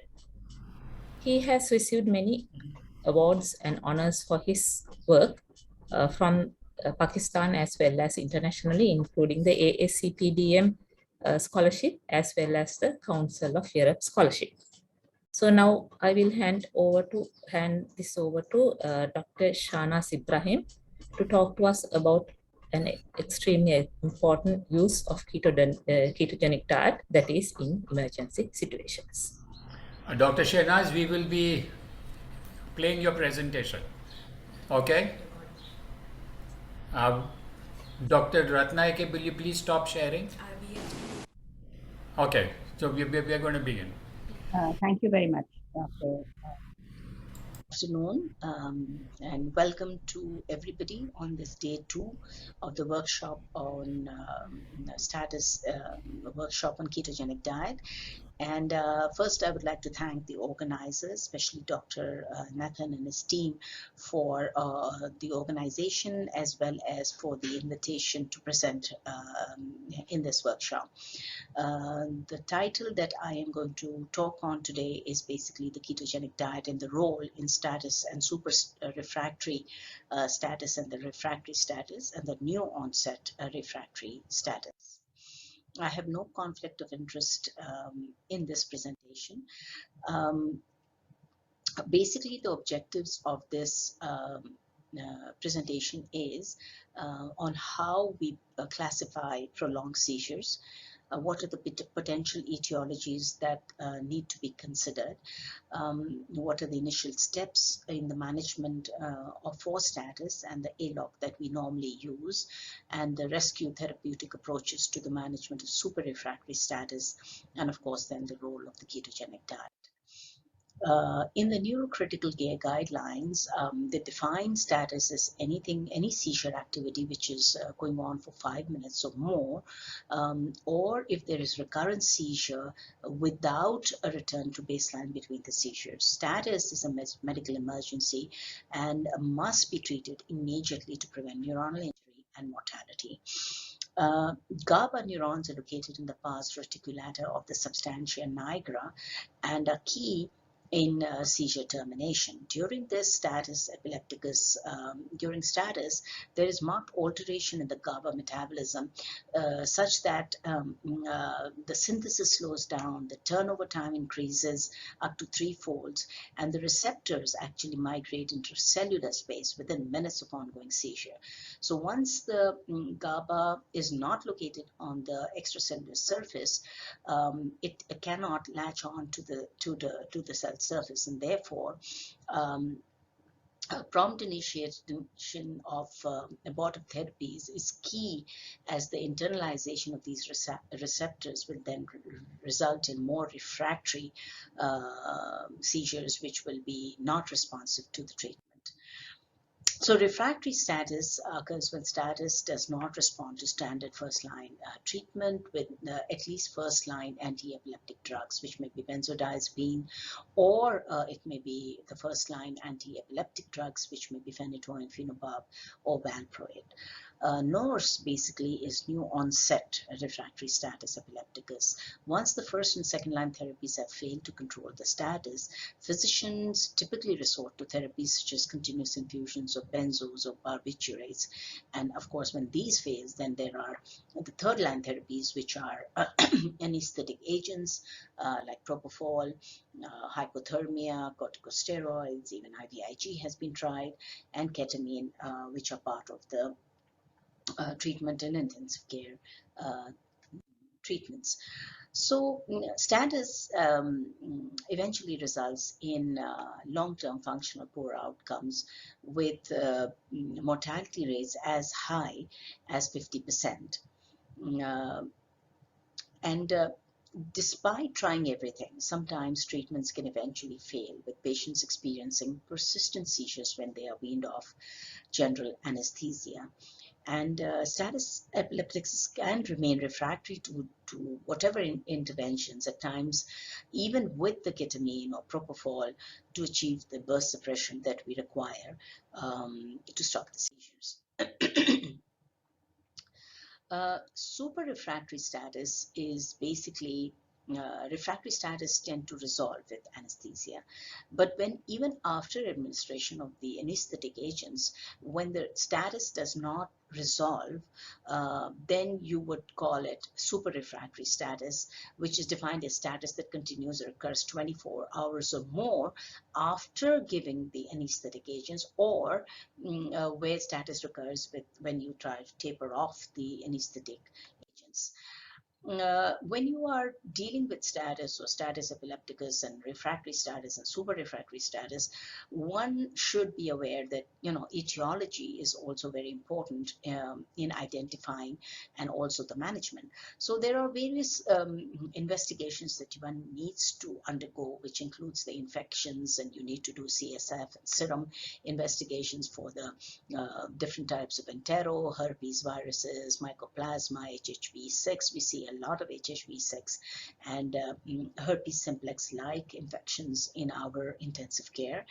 The inflammatory patterns, which includes your anticardiolipin, the ACE levels for sarcoidosis, the AMPA, the CASPR in the CSF, as well as in the serum, the NAMDA receptors, the potassium channel VGKCs, the voltage gated potassium channel antibodies, which is the CASPR and the LGI2, are important. Then you need to screen for metabolic disorders. Sometimes you need to do the ultrasound, especially to rule out the paraneoplastic conditions, and NAMDA, which is associated with teratomas, ovarian and testicular teratomas, and of course malignant cells for ruling out any other causes. There is no consensus on standard of care for status, super refractory status, and the ketogenic diet has reported success, but there are technical challenges, especially the inability to feed the patient because of the gut paresis and the gut being unable to absorb the kind of food that you want to give them. Concomitant steroids, the acidotic states, and of course there is a lack of experience with the dietitians, whereby therefore it becomes difficult for us to start these diets, and the optimal protocol of what is required in cases of intensive care. And therefore, there's very little guidance. Of course, nowadays there are more and more papers coming out with time. Recently, there is a paper from China which is, gives the whole process of how to start and how to continue with the management. But still, there are there's no consensus of what the ideal method is to manage these patients in the intensive care. Just to go back on the history, we celebrated the 100th year of the classical KD that was created by Wilder et al., published by Wilder et al. And then, work has been going on and increasing, but still, as to date, we don't have any evidence-based proposals or prospective trials on the role of KD in status epilepticus. So, when you are when you're faced with the dilemma of starting KD in the intensive care, what are the things that you need to be aware of, and what are the things that you need to work on? First of all is you need a team. You need a careful, skilled team for a thoughtful preparation. You need to make sure that all the sugar is removed from everything that the child or the adult that you are starting the KD on is currently on. And you really need to take a fine-tooth comb and go through the whole list of medications and everything, including the creams, the lotions that is being used in the ICU setting, because you may miss that. Though the KD has a low rate of adverse effects, it requires surveillance of several blood parameters prior to its initiation, like any other ketogenic diet that we start. We need to monitor, and you need to calculate the right kind of calories and fluids, and of course the education and the consultation with the family on why and how we're going to do this. Like in any other ketogenic diet initiation, you need to understand the contraindications, which are absolute, and of course the fatty acid chain defects hit the topmost, where the carnitine and the carnitine CBD1, 2, and the carnitine translocase deficiencies, as well as the MCHAT, the short chat, and the long chats, and porphyria are the prime reasons where you will not use ketogenic diet. And of course, then there are alternative reasons where you can sort of maneuver around it. If you have acidosis, if you've corrected it, then you can start. If the lipid levels are high, if your sodium is very low or high, if your hypoglycemia is less than 50, or if your corrected calcium is less than 8. And of course, if you have absolute multi-organ dysfunction, including pancreatitis or kidney failure and liver failure or cardiac instability, as well as pregnancy, you will not use it. In addition, if you have used propofol in your ICU setting, then you have to wait 24 hours, because otherwise it will result in what we call propofol infusion syndrome with almost death. And so propofol is a very, very dangerous substance. If you have used that, then you need to really wait for 24 hours before you start the KD. Baseline, how do you start? So it's very similar to what we do in any other ketogenic diet. But I think the most important is, besides communication with the family, is the active communication with the nursing, the pharmacy, the warnings and signs in the room, which are crucial to avoid IV medications containing carbohydrates. Of course, you need a nutritionist, as we said, and if you are thinking of starting through the G tube, then you or the nasogastric tube, then you need to make sure that the gut is in a good condition, and you need to change all formulations, and you have to monitor the ketosis. So when KD is used for patients with refractory status, many of these parameters need to be adjusted to consider variables specific to critical illness. Screening labs may be abnormal and thus raise concerns about the safety of the diet in the context of the organ dysfunction. You need to manage the fluids in short intervals, and every time you need to, it's not like you put it on and, you know, sort of come back and forget about it and do it tomorrow. So you have to monitor very, very vigilantly every 4 hourly, and you cannot leave it up to the ICU nurses to tell you, you know, what is happening to the fluids or to the ketone levels of the sugars. And you know, you must remove dextrose, and we can't be, you know, more specific about that, because you know, you don't know what is happening in the ICU sometimes, and the nurses, if they are not aware of it and they are not cognizant of the role of even a small dose of dextrose, then you will land in problems. Again, monitoring and the multidisciplinary education of bedside caregivers are the most important, and collaboration is very, very important, is the key. So you draw the screening labs, then you develop a feeding protocol, which can be IV, parenteral, or enteral. It can then you start the fluids, or the intravenous fluids, or the enteral fluids, and you monitor it, and then you can make the discharge plan accordingly. So step one is all the investigations which are needed, which is very similar to what we do in any other ketogenic diet. We can now do the acyl-carnitine levels at our hospital now, so that it has made life a little bit easier for us. We can do the urine organic acid, plasma amino acids, and these are simple tests which can be done at any other hospital in our city. So when you are calculating the calories, the fluid requirement is the same that we normally do in pediatrics. So it's like 100 mLs per kilo for the first 10, the 50 mLs per kilo for the next 10, and then 30 to 40 mLs per kilo. So if you have a 40 kilogram, more than 40 kilogram, then you would want to use the adult fluid requirements. If you have an intubated patient, then you calculate the BMR, which may be on an average of, if it's a 9 to 13-year-old child, then around 35 kilocalories per kg per day. And if it is extubated, the child, which is highly unlikely, if it's a super refractory status, then you add 1.2 to 1.4, which approximately 1.3 to that. If it's a, what ratio do you start? A lot of people would start with 2:1, which would be safer in a lot of situations, especially if you are wondering where the liver enzymes are deranged, or there is other issues in the coagulopathies and so on and so forth. Hyperlipidemia is there, or electrolyte disbalance is there, then you would want to go slow. But you can start on 4:1 if it's an older individual or an older person greater than 18 months, and you can determine the kilocalorie ratio depending upon how much ketocal or a formula or food based you want to give. Now, So if you develop a feeding plan, so if you have a child who is 10 years old and has a weight of 35 kilo, then you would use approximately 1600 kilocalories per day, and fluid would be around 1800 milliliters per day.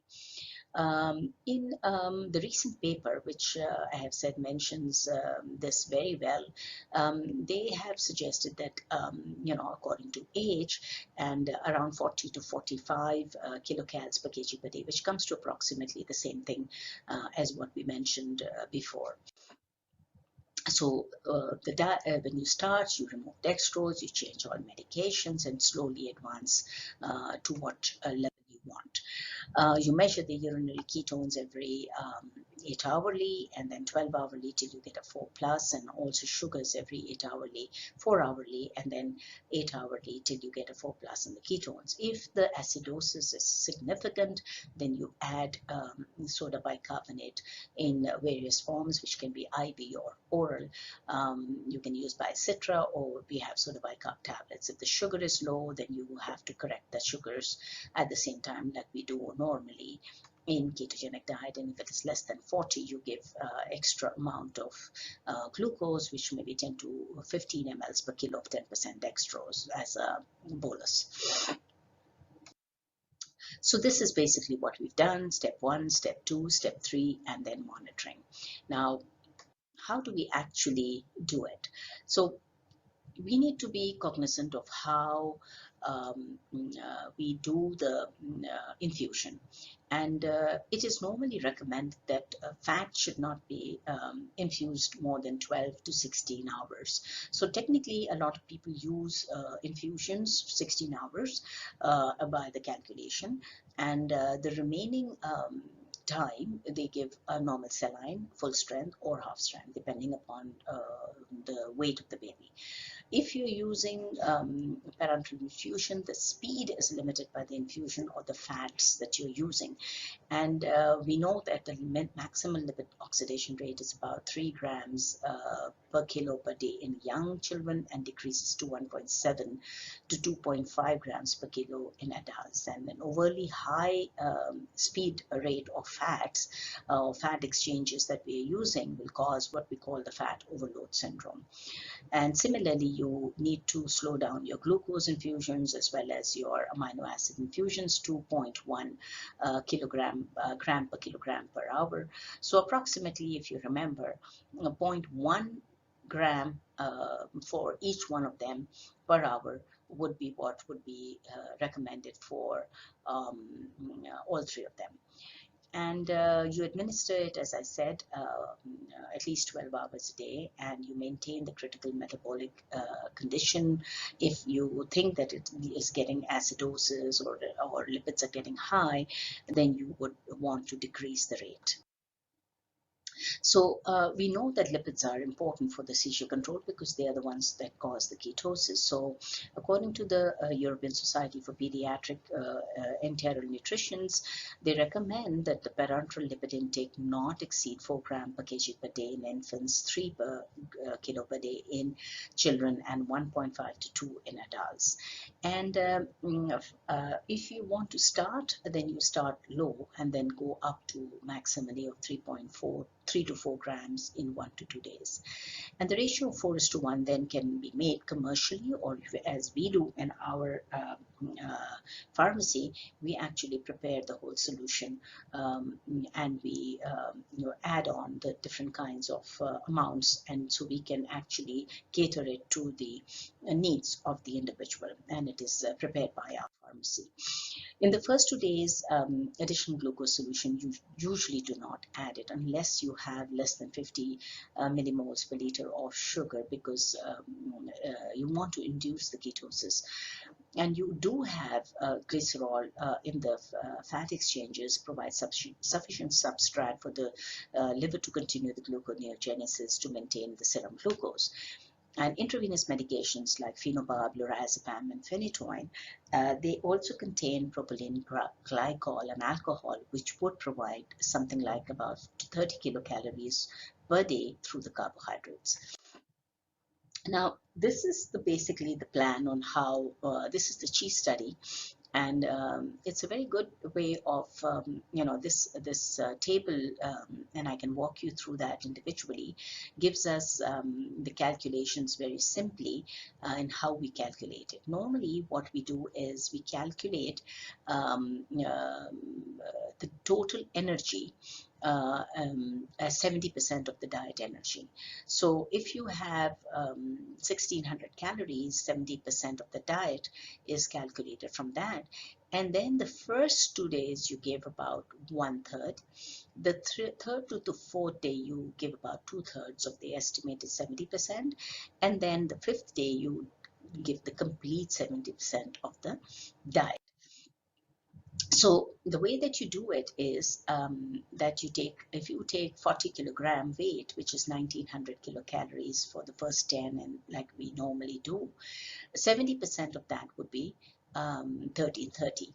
Now, if you were to take what I initially mentioned, taking 40 kilocalories or 35 kilocalories per kg per day, estimated as the BMR, then even then you would get 1400 kilocalories. So that would, it's the same way of doing it. So sometimes people calculate 70% of the total kilocalories, or you can do it from 35 to 40% as BMR. So if you divide this into 3 parts, so 1/3 of this would be 440 kilocalories. And if you're given 4:1 ratio, then you divide this 440 into 5 halves, which would be 88 calories per section.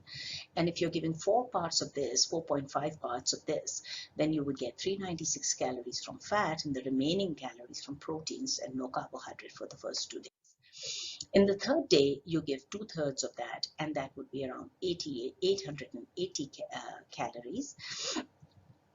And 4:1 would be of 880 would be 176 calories per part. Fat would be 4.5, so you would have approximately 792 kilocalories, and then 88 kilocalories from the carbs.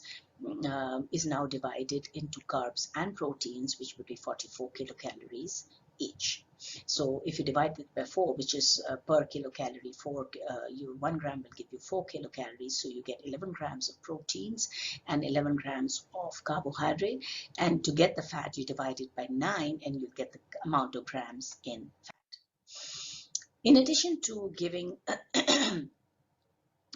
proteins and carbohydrates and fats, you need to make sure that your electrolytes and your minerals are at appropriate dosages, and you need to replace these and replenish this on a daily basis. So you require around 50 to 100 micrograms per kilogram of iron per day.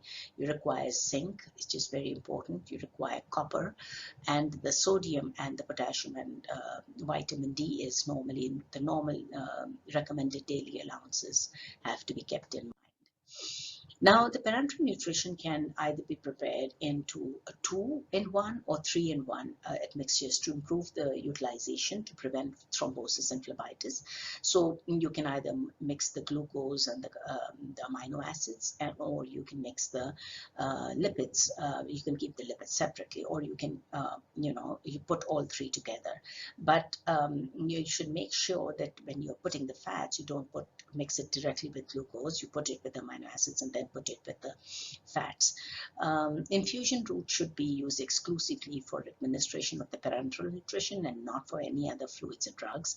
And if you're using calcium and phosphorus as additional IV, then you have to have different accesses. And vitamins should be added to the lipid emulsion, because the absorption with the lipid emulsion will be better. It will increase the stability, and only vitamin C is recommended to be given separately.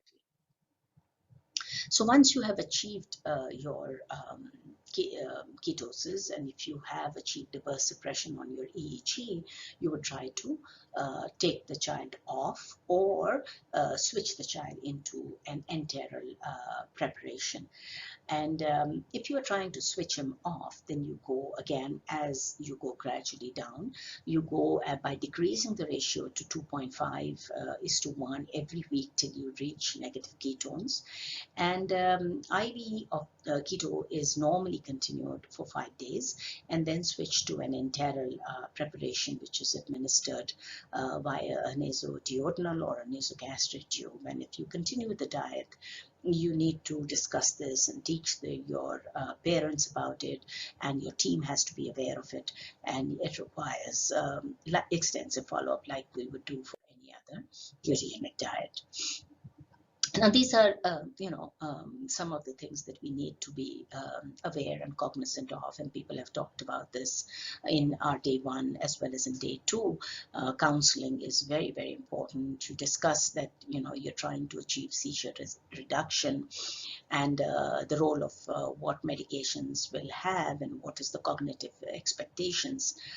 You review the medications, and of course you give literature to the parents and discuss and sit down and discuss with the parents as well as the family. And there are certain questions that that come to mind when you are discussing super refractory status and the role of keto. What is the ideal time to start? Is fasting required? What are the complications you will face? And what are the risks with concomitant anesthetic agents? And how long do we continue the treatment? So ideal time, people have started it in emergency situation in ICU, PICU.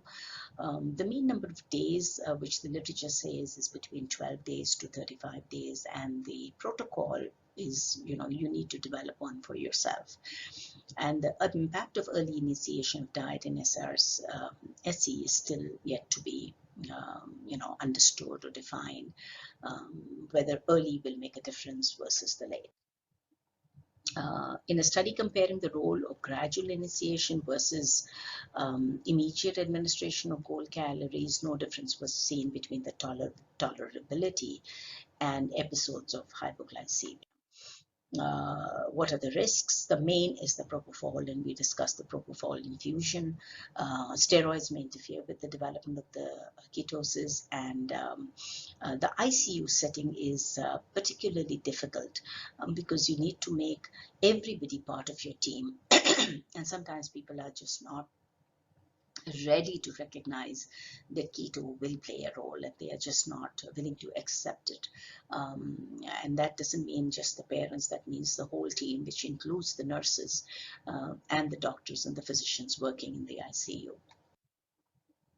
So the complications can be, of course, the liver enzymes will be elevated, lipid profile, electrolyte derangement, pancreatic enzymes, and multiple medications which may increase the risk of the liver failure and hepatotoxicity.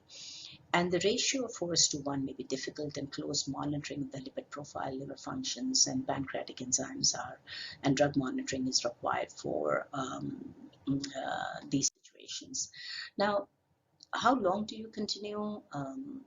Different approaches by different groups. Nabut et al.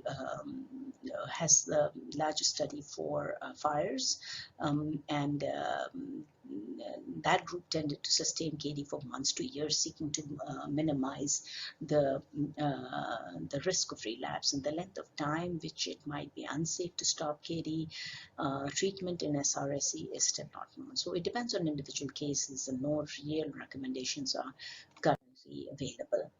What are the barriers? And I think the most important barrier that we need to understand is the team, and there are different approaches by different groups, so different people may take it differently. But because ICU is a special setting, it's not like a stable situation, and you may have to face changes that you need to make every few hours sometimes in the early stages, and you may need to understand the medications that is going on with it, the fluids that may change. So you have to be very, very vigilant, and you may sometimes feel difficulty in inducing ketosis while at the same time developing hypoglycemia. Liver enzymes may go here and there, and you may develop more acidosis than what you were hoping for.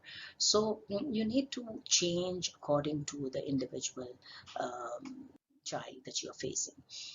The study by Nabut and her colleagues from 5 centers was from France and Argentina, respectively. They examined their use of keto diet in refractory, especially in fires, and it was seen, they used it in previously normal children who had fever-induced refractory status in school-age children. And they reported it in 9 children. They were between 5 to 8 years, which were treated with ketogenic diet after 3 to 6 anticonvulsant were used for almost 55 days. So this is the study by Nabut et al. And so they basically showed us that they used multiple drugs, and they had also used steroid before that. And an average time for them to make a dramatic effect was around 6 days, 4 to 6 days. In one child, they did not have any effect of the ketosis. Another study by Meller et al. Also reported 5 children, and these were also predominantly fires. And they, the starting keto from the onset of the status or super refractory status was anywhere between 9 days to almost 40 days. And but they achieved ketosis within a week in a large percentage of children. They used IV in only 2 individuals, and the duration of KD ranged from 25 days to more than 6 months. Only 2 children had hypertriglyceridemia, and that was one with valproate.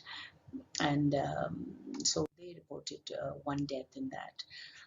In the study by Pavu et al. Recently published, they also reported 10 patients, and their age range is also was basically pediatric, but they had NAMDA as well as fires and other causes of non-ketotic hyperglycemia. So they had a 4:1 ratio, and only one had parenteral use of KD. And the duration of status before starting KD was ranged from 1 day to almost 45 days. And they had also multiple anti-epileptics and anesthetic agents, but all of them ratio was 4:1. In the same study, they had resolution of status except for 1 patient who died, and they were continuing. The duration of follow-up after discharge was almost 39 months in one of them, but at least 3 years was the longest that they followed these children. And only 3 of them were seizure-free. Not only, but that's almost 30% were seizure-free. And 5 of them were still on the ketogenic diet at 3 years on follow-up. So there is a definite need for prospective trials and coming up with the consensus and standardization of how you would do it. It would be very difficult because each child would be difficult, although they would be super refractory with it, because the etiology would be different. You would have to sort of maneuver it according to the needs of the child. and they will have to have an adequate enteral nutrition established. So, but there is evidence that ketogenic diet works. And keto also does not have any known interactions with antibiotics and anticonvulsants, and also there may be a possible anti-inflammatory role. So there may be a role in encephalitis. So the limitation is dietitians may not be available at the start in an emergency situation, and short-term side effects would have to be dealt with, which would be GI reflux and hypoglycemia, weight loss. Adequate nutrition would need to be ensured, and we need to continue providing the diet upon discharge from the intensive care and eventually the hospital. So you need your team to be cognizant, and follow-up of these children or patients would be needed. And of course the formulas, because initially when you switch, you would want to need some form of liquid formulation available, or at least the method of blenderization of the diet to start it off. I'll stop here now, and thank you again. The second part of this presentation will be taken up by Hira Faruqi, who is the dietitian who works with me. And like the team that Dr. Janak has developed, it takes a dietitian more than anybody else to help you with this. And I've been very lucky to have two great dietitians with me. Bushra was the first one who eventually migrated to Canada, lost it to Canada. Now Hira is with me. So we hope to continue working together in the future also. So thank you very much again for giving me this time.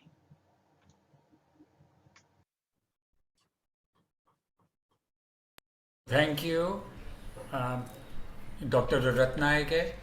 I think we have sent to you a list of the questions.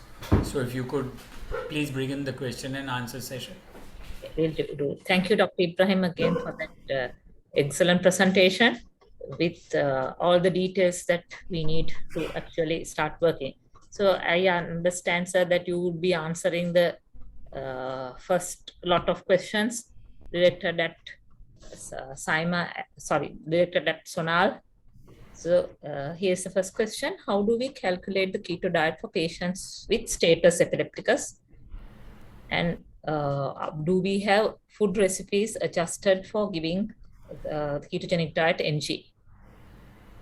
I think that A, partly answered by Dr. Shanaz, and B, the rest will be answered by her dietitian Hira Faruqi. So I don't think we should really go into this. At the end of that, if there's still something they don't understand, if you want something more to be clarified, we are available. Okay, thank you. So, so again, the next question is, what are the important points of calculation to be kept in mind? Again, I think this has been tackled, but the question, the person who's asking probably needs a summary of that, kept in mind to start when you are starting the classical diet.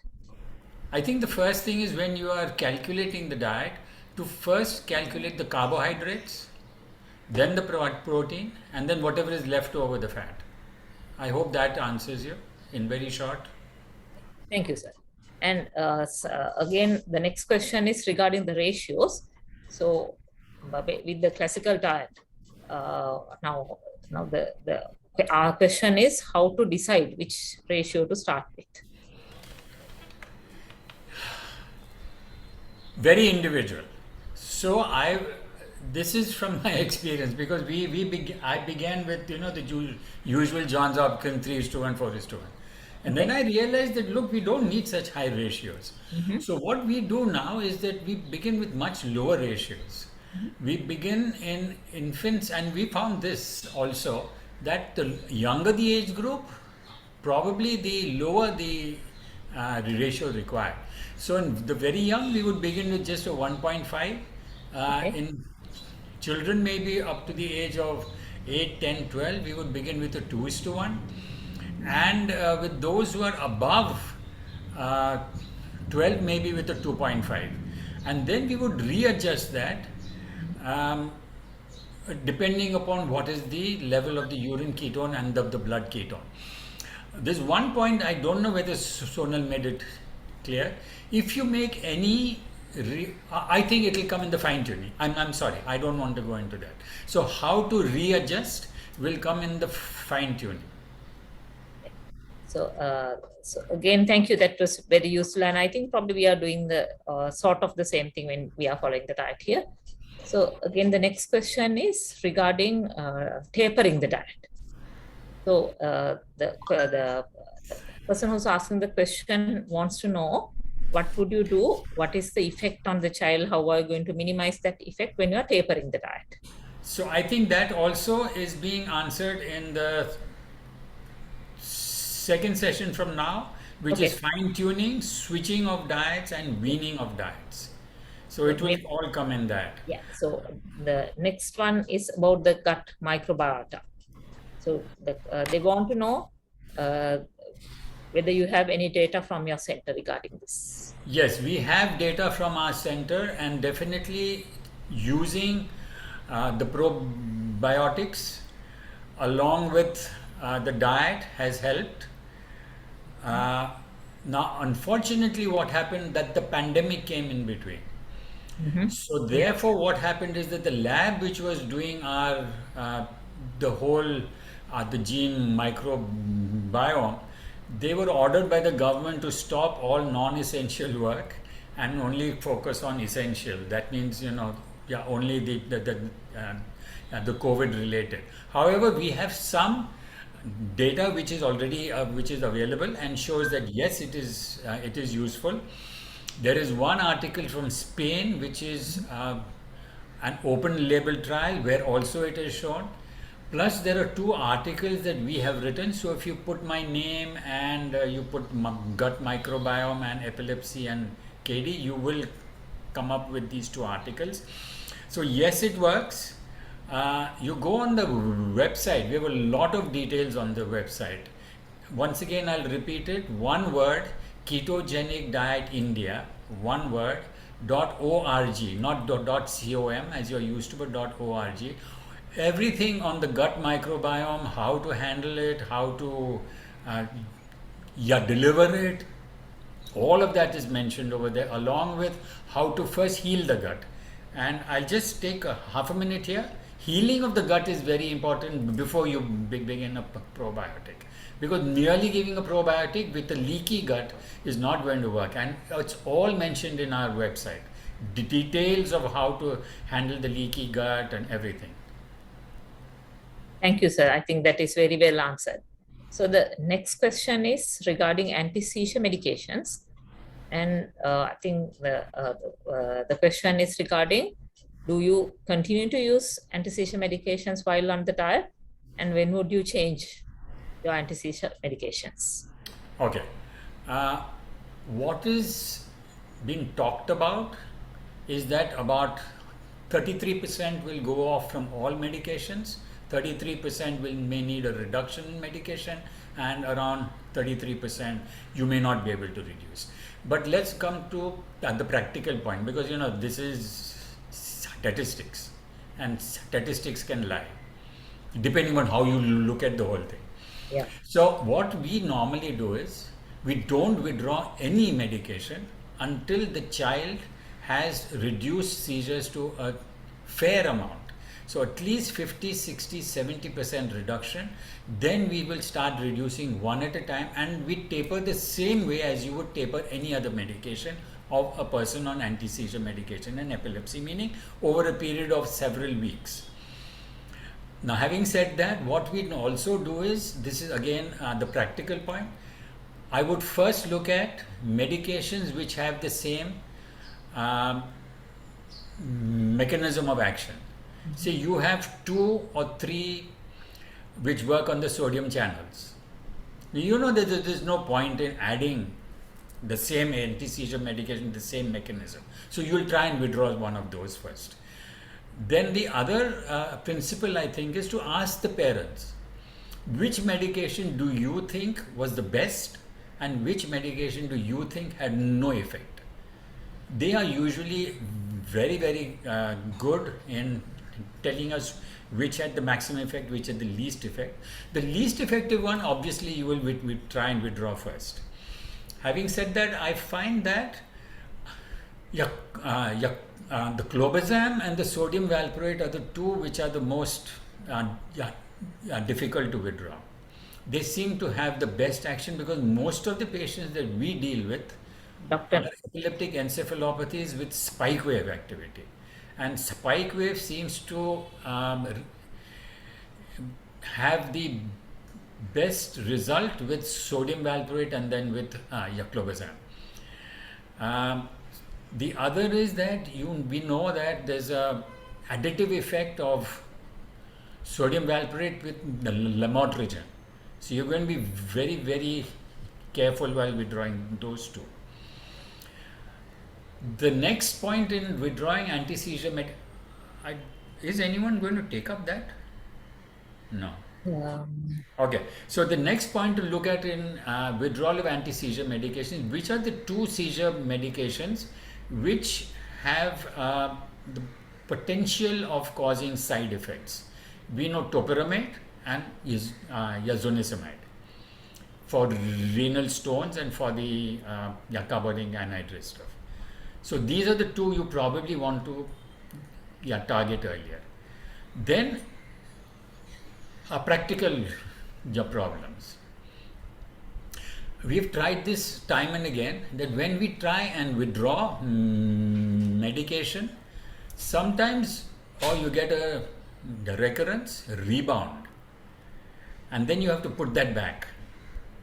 And sometimes we found in trying to put that back, even going to the same dose, it may not work. You may have to go to a higher dose to bring them back to what they were before you tried to withdraw. So it's very difficult, it's very individualized, and I think we learn from every patient. We go on learning from them where we are going wrong. I don't think any amount of data, any amount of statistics, any amount of paper reading, any amount of whatever we do will give us adequate answers for each and every patient. It's very individual. I hope that is, I know I've taken too much time to answer it. Not at all, sir. That was very useful. And the next question, I think, pertains to the same thing. I probably have already answered that. Do you have concerns using valproate with MCT? Would you continue or discontinue that? No, I have no concerns. We've used it for 25, 26 years, and sodium valproate I would not withdraw early. We have burnt our fingers. Thank you very much, sir. Okay. And I think that there is many questions going to Vidula as well. Vidula, are you there? Yes, yes. So this is regarding the MCT, bioavailability of MCT. There seems to be a question asking what is the bioavailability of MCT in classical and normal coconut oil? So coconut oil has more of C12 and a combination of C8 and C10. So when they are processing, in that they're just keeping C8 and C10 only. So therefore, we are asking patients to use MCT oil instead of coconut oil. So it is a more concentrated source rather than using coconut oil. Okay. So the next question is coconut oil? We give the same concern. The person who has posted the question is asking whether how effective is coconut oil. Do you recommend it at all? Or yes, we can use it, but not that much amount of MCT will cover from the coconut oil. So patients can use it if they are not affluent. So we are asking patients to use coconut oil instead of MCT oil because as we can check that MCT is quite expensive as compared to coconut oil. So they can use it, but even again the same question, MCT cannot be heated. So even if you are using coconut oil, if it is you are using directly, then it is fine. But if you are using it for cooking purpose, then there is no use of MCT from that. Yeah. So again, I think a question that comes again is Dr. Ratnayake, can I just add something? Yes, of course. That lauric acid or C12 is supposed to be a medium chain fatty acid. It is not. That it does not have the same properties, and therefore many people say, oh, coconut oil has got so much of lauric acid, and it's C12, so it is medium chain, or it is classified, but it does not work as such. It's only octanoic acid C8 and the decanoic acid C10 which really are medium chain and act as medium chain and act in epilepsy as medium chain. Thank you. That's a very useful clarification. So then again, pertaining to what Vidula was saying earlier, why is the next question is, why is the MCT powder, why cannot MCT be heated? MCT powder, sorry? So why the questioner wants to know why MCT oil cannot be, MCT preparations, why they cannot be heated? Cannot be heated. It has a lower smoke point, so that's why it cannot be heated. You cannot use for cooking purpose, but you can mix it with warm food, which is either at room temperature. Okay, thank you. And again, this is regarding, that's again a very important question is coming up next. Is the quantity of MCT prescribed for adults the same? I think we have been talking a lot about the a lot about children. And so how about adults? So we can begin with 5 ml per meal for adult patients, but it's up to their tolerance level, because even if we found that even on 5 ml also they are getting difficult, they are getting side effects of the MCT oil. So that's why we have to start gradually only, even in case of adults as well. So, Dr. Ratnayake, can I just add something? I'm so sorry I'm keeping on doing this. That's fine. So we are using a lot of MCT oil. It'll come when I speak about other things in Alzheimer's and the neurodegenerative, because these people are not going to accept easily the change in diet. The one point that MCT scores over other oils is it is odorless and it is tasteless. The second is that if you add MCT with coffee, because of the caffeine, it is much better absorbed and it has much faster effect. The third is that she talked about the individuality. Yes, but I have patients who can go up to 120, 150 ml a day of MCT and they're fine with it. But again, it's so individual. If they get side effects and you drop the dose down, sometimes those side effects don't go away. It's as if they have now, their GI has been primed and will give you the side effects. So you have to be very, very careful while increasing your MCT. I think another thing that Vidula, I don't know whether she covered it, is when you begin an MCT KD, don't target the 65% or 80% MCT percentage of oil. So if you have 100 ml of total oil and you begin with 65 or 80 ml, you're going to have a big problem. So I think all over the world what they're doing is that we first begin with very low doses and then very gradually, meaning over maybe every week or every 2 weeks we increase it. And we don't try and go above 65% of the oil. Hot and Locker, I think, went up to 80%, but then they started, that is the people who have been working after him, especially Toronto. I think Dr. Liu has done a fair amount of work on MCT KD. And I spoke to her and she said, no, we're not able to go up to those 80%. It's 60-65%, and then we find that you're going to have your problems. So I hope that gives you some more information on MCT. Yes, indeed. And thank you. And again, the next question is again regarding the amount. So the person who's asking the question wants to know, if once you have titrated the amounts up, is there a maximum amount of MCT oil that can be added per meal to ensure optimized absorption? Yes, we can add more amount of, if it is if your patient can tolerate that much amount of oil, we always increase gradually. So if it is tolerable, then we can increase. So they want to know So whether there's a even most of maximum. the time, yes, yes, maximum amount of oil, even 60% for from the total fat we can give, but if it is tolerable, then only. Okay, okay, Mitra, thank you. So now the next question is about again about the MCT. Are there instances where you can't use the MCT because of problems with tolerability in kids? Do you come across that? Sorry, what you said? Now, want to know whether there are instances when you do not use MCT, you cannot use MCT oil in the ketogenic diet, right? Because of problems with tolerability. No, many of the patients can tolerate if we are starting gradually. So I don't think so there is a problem. We never discontinued because we started gradually only. Okay, yeah. So the last question is, do you have any RCTs in your center using MCT oil? I think Dr. Nathan, he will tell Yes. you about this thing. About a lot of them. Yeah.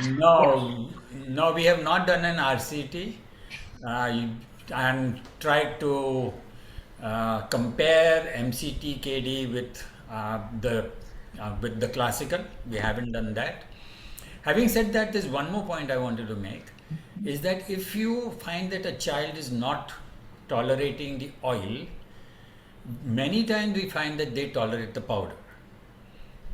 For some reason, they are able to tolerate the powder. The powder is not your pure MCT. There are some carbs in that, a very small amount, but you'll have to you calculate that. But for some reason, those who cannot tolerate oil, we find that a few of them, I would say a fair amount of them, are able to tolerate the powder. And so therefore we tell them, okay, you take the powder. So thank you. That in fact answers the next part of the question. Sorry, there is one more question. So the question is, do you have to consider the calorie amount, carbohydrate amounts in free foods that you recommend, such as salads? Free foods, what is a free food which doesn't have any carbohydrate, any protein or any fat? So no need to calculate that. So for example, lettuce leaves, it's completely fibers. Okay. Yeah. Then many products are available online. That is Miracle Rice noodles, which are from Ponyakam. So that is also zero carb, zero protein, zero fat. So those things are free food. So no need to calculate those things. So thank you, Vitula. Then maybe shall we next move on to Saima? Are you there? Yes, Saima? yes, I am there. Yeah. So again, now the first question is, how do you check the compliance of the diet? I think the question is about the non-MCT, non-classical diets. How do you check the compliance of the diet and how often? So basically, how often we have monthly follow-ups, and especially for new patients, what we do is that we have weekly follow-up. So every week for the first 2 months, we keep a track on them. We take their detailed dietary recall, including all the products, what they're using, even if they're using any supplements or any medicine, or even their toothpaste for the fact. So everything is being cross-checked again and again over the period of time, because what happens is, even if during the first session you have explained that these are the specific brands which you're supposed to use, which are going to be sugar-free and which are not going to hinder with the ketosis, but still due to some or the other reason, if that particular product is not available, so they might go and just buy something else which can affect the ketosis. So it's necessary to have timely follow-ups. And whenever you have follow-ups, you should be very particular with asking them all the questions over it and again, just to be sure. So that's how we check the compliance. And follow-ups are very important, at least during the first few months of the diet. And after that, you can have monthly follow-ups. Okay, so thank you. And the next question pertains to the same thing. Want to know exactly how often you would be actually doing the testing for the ketones and the blood glucose. Okay, so blood glucose is what we do check at the clinic when they come for the monthly follow-ups. So at That's least once a month. Once a Yeah, month. once a month. Blood ketones also once a month. But urine ketones, a patient who is on classic ketogenic diet needs to check daily at 4 times a day. And a patient who is on modified Atkins can maybe check twice a day, but daily for the first 2 months. And then after that, they can reduce the frequency. Depends upon patient to patient again. Okay, thank you. So now this is regarding again hypoglycemia. Do you use the non-classical MCT diet in RT assisted feeds? And how do you come across hypoglycemia? If so, how do you tackle that? So if any patient who has an episode of hypoglycemia, be it on RT or be it on oral feeds, so first thing what we ask them to do is take fruit juice without sugar, normal natural fruit juice. But if that is not available at that point of time, then the second option, which is easily available, is going to be milk. Thank you. And I think this question is probably being answered earlier, but the question is, why is oil and butter fat values different? Because both of them are fat sources, but both have different calories. So 1 gram of butter will give you 7 kilocalories, and 1 gram of any other oil is going to give you 9 kilocalories. So the fat composition also changes. So the values are different. So when you calculate any recipe, if you want to give them option for oil and butter both, you need to then give them the values accordingly. So thank you, Simon. Dr. Nathan, do you have anything to add to that? I think it will come when we are taking up the fine tuning. Okay. And if it does not, then I will add a few more points. So, there's a question. There's a question going out to Dr. Ibrahim. Are you around? Yes, I am. So this actually the question is regarding whether it's possible to give parenteral nutrition, keto parenteral nutrition in the intensive care setting in a critically ill child, in a setting where there is no keto preparations available to give enteral route, or would you still recommend going for enteral feeding with like made up diets? So we have used, actually it's more difficult to give the enteral feeds in the ICU setting because the gut is not stable at that time. They have already been on anti-epileptics. So you might have an ileus where the gut movement is very slow. So we have actually used parenteral in I would say 3 to 4 patients where my intensivists literally have given up. In fact, to the point where they actually said that, we can't do anything. Please sign a DNR, and they extubated these children while these children were having more than 500 seizures a day. And they sent these children down to the ward, actually. So that was better for me because it was more under my control than the intensive care.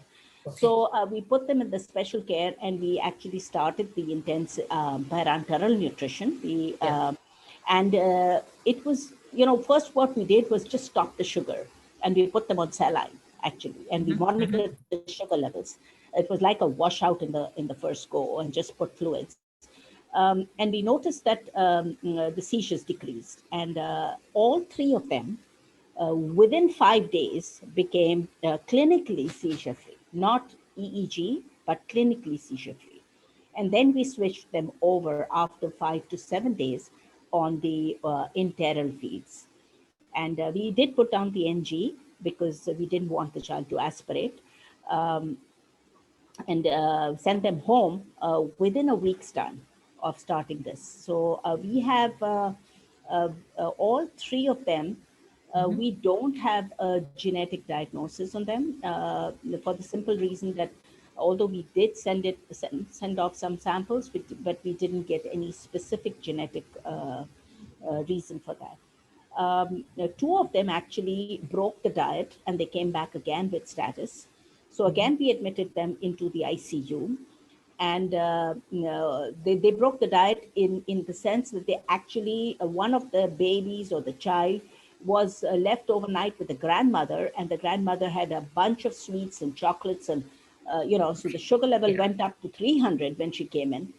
And we were able to again start the parenteral KD and stop the seizure. So we were, I've had successes, but not, I can't claim to be, saying that I have successes for a large number. But the issue again is that to convince your intensive care specialists also that, so we are constantly at tussle with them, and they go and start the anesthetic medication, sometimes even without asking the neurologists.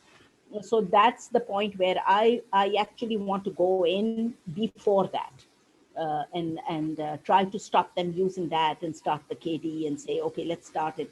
But, we're struggling with that right now. Yeah, I think that's a very, very common scenario that we are also facing here. Only thing I probably you have the same experience. Once they see it working in 1 or 2 patients, then things become easier. So again, so Dr. Shanas, there's another question for you. What is the evidence of ketogenic diet in sunflower syndrome or in photosensitive epilepsy? Do you have any experience with that?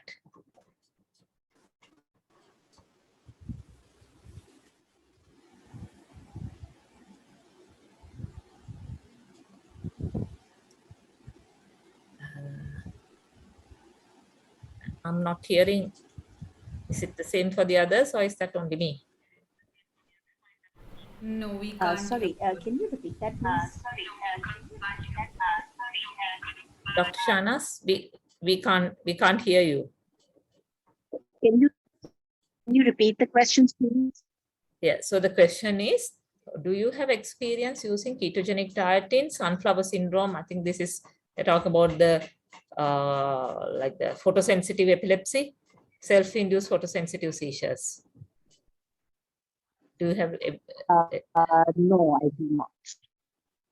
Dr. Nathan, do you have? But let me tell you, I have in photosensitive, which is previously called eyelid myoclonia. So the current eyelid myoclonia achievement syndrome. Yeah. So I do have experience using it. The child actually came out to have a very rare genetic disorder, but his seizure episodes did decrease. We were not able to control it 100%. Okay, thank you very much. And then there is another question that's actually coming from me. So when would you actually recommend, from your experience, that we go for the ketogenic diet in status epilepticus? Do you think it will be useful to start it at word go very early, or do you think we should wait for some time for that to see whether the anti-epileptics are working?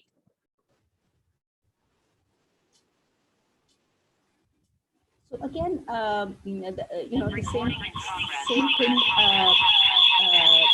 same thing is the issue where we can you hear me? Yeah, can hear. Okay, so again, ideally I would like to start immediately before I start the 3rd line.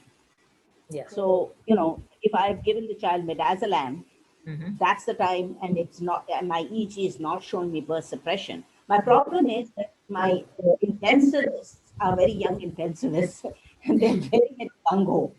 So like they start the midazolam, and they won't even give 24 hours to that midazolam to cause the burst. 8 hours or 5 hours down the road, they will say, oh, this is not working. Let's stop this. So even before they tell us, we come back in an hour and the child is on ketamine or propofol or something of the kind. Yeah. And so ideally, I would like to start at least get the benzo. But if that is not working in 8 to 10 hours or 12 hours or 24 hours, and clinically the seizures have stopped, but I haven't achieved burst suppression, I'll give it 24 hours. And ideally, if I don't get burst suppression, then I would normally want to start the keto. That's what my personal thing is, but I haven't really done it ideally in that. That would require us to be in control of the ICU. Okay, thank you very much. I think we have come to the end of the questions. Can I ask a few questions regarding MCT? And I'd just like to congratulate the team of Dr. Janak, who did an excellent presentation. I learned so much. The first question is the C8, C10, the MCT, commercially available is very expensive in Pakistan. And, the bottle is like a 30 ml bottle and it costs around 2,000. So it's very expensive to suggest that. And so if you think that coconut oil is not as good and doesn't really work that well, is there any natural decanoic or octanoic acid combination that we can use? Natural oil? Okay, I'll answer that in a very flippant way. Shanaz, get an import license and you will get 500 ml MCT oil for 500 rupees. Sorry? You will get 500 ml of pure MCT oil for 500 rupees.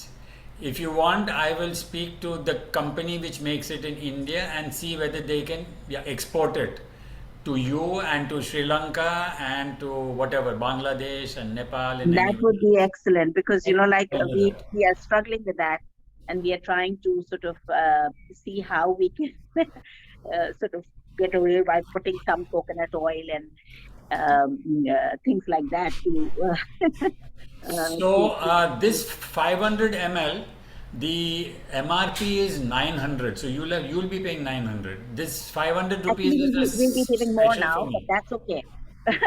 We'll be giving more now because our dollar is 250 now. So a rupee to 250. So we are in a bad situation. Going where Sri Lanka is right now.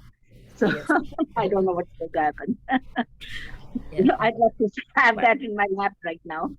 Okay, so this is it, the Keto MCT oil. Okay. Yeah. So Keto MCT oil has 94% of it is C8 and C10. So it's very, very good. I will speak to them. I will ask them if they can export it to. See, the problem with export is going to be all the hassles of getting an export license. You will have to have someone who will have an import license, but definitely we can do it. Is it available in Dubai? Dubai, I can make it available. That is easy. Right. So what we can do is, because if it is on the shelf, then it would be very easy for us to procure it from Dubai. Sure. I'll ask him right away during the lunch break whether he can do it. So thank you, thank you, Dr. Nathan. Again, even in Sri Lanka, we can do a waiver of license as long as we get approval from the appropriate bodies. We can actually do a waiver of license to get the stuff down. Okay, so you do it and I will get this company. So it will be, I think, 900 rupees per 500 ml, and then whatever the freight charges and whether you have any your duty to be paid over there, etc. I don't know. That we'll have to look into. We're running a little late, and so we will really have to begin the next session, because the next session is also very important. And I would request Dr. Samar, would you join, because you are going to be the moderator.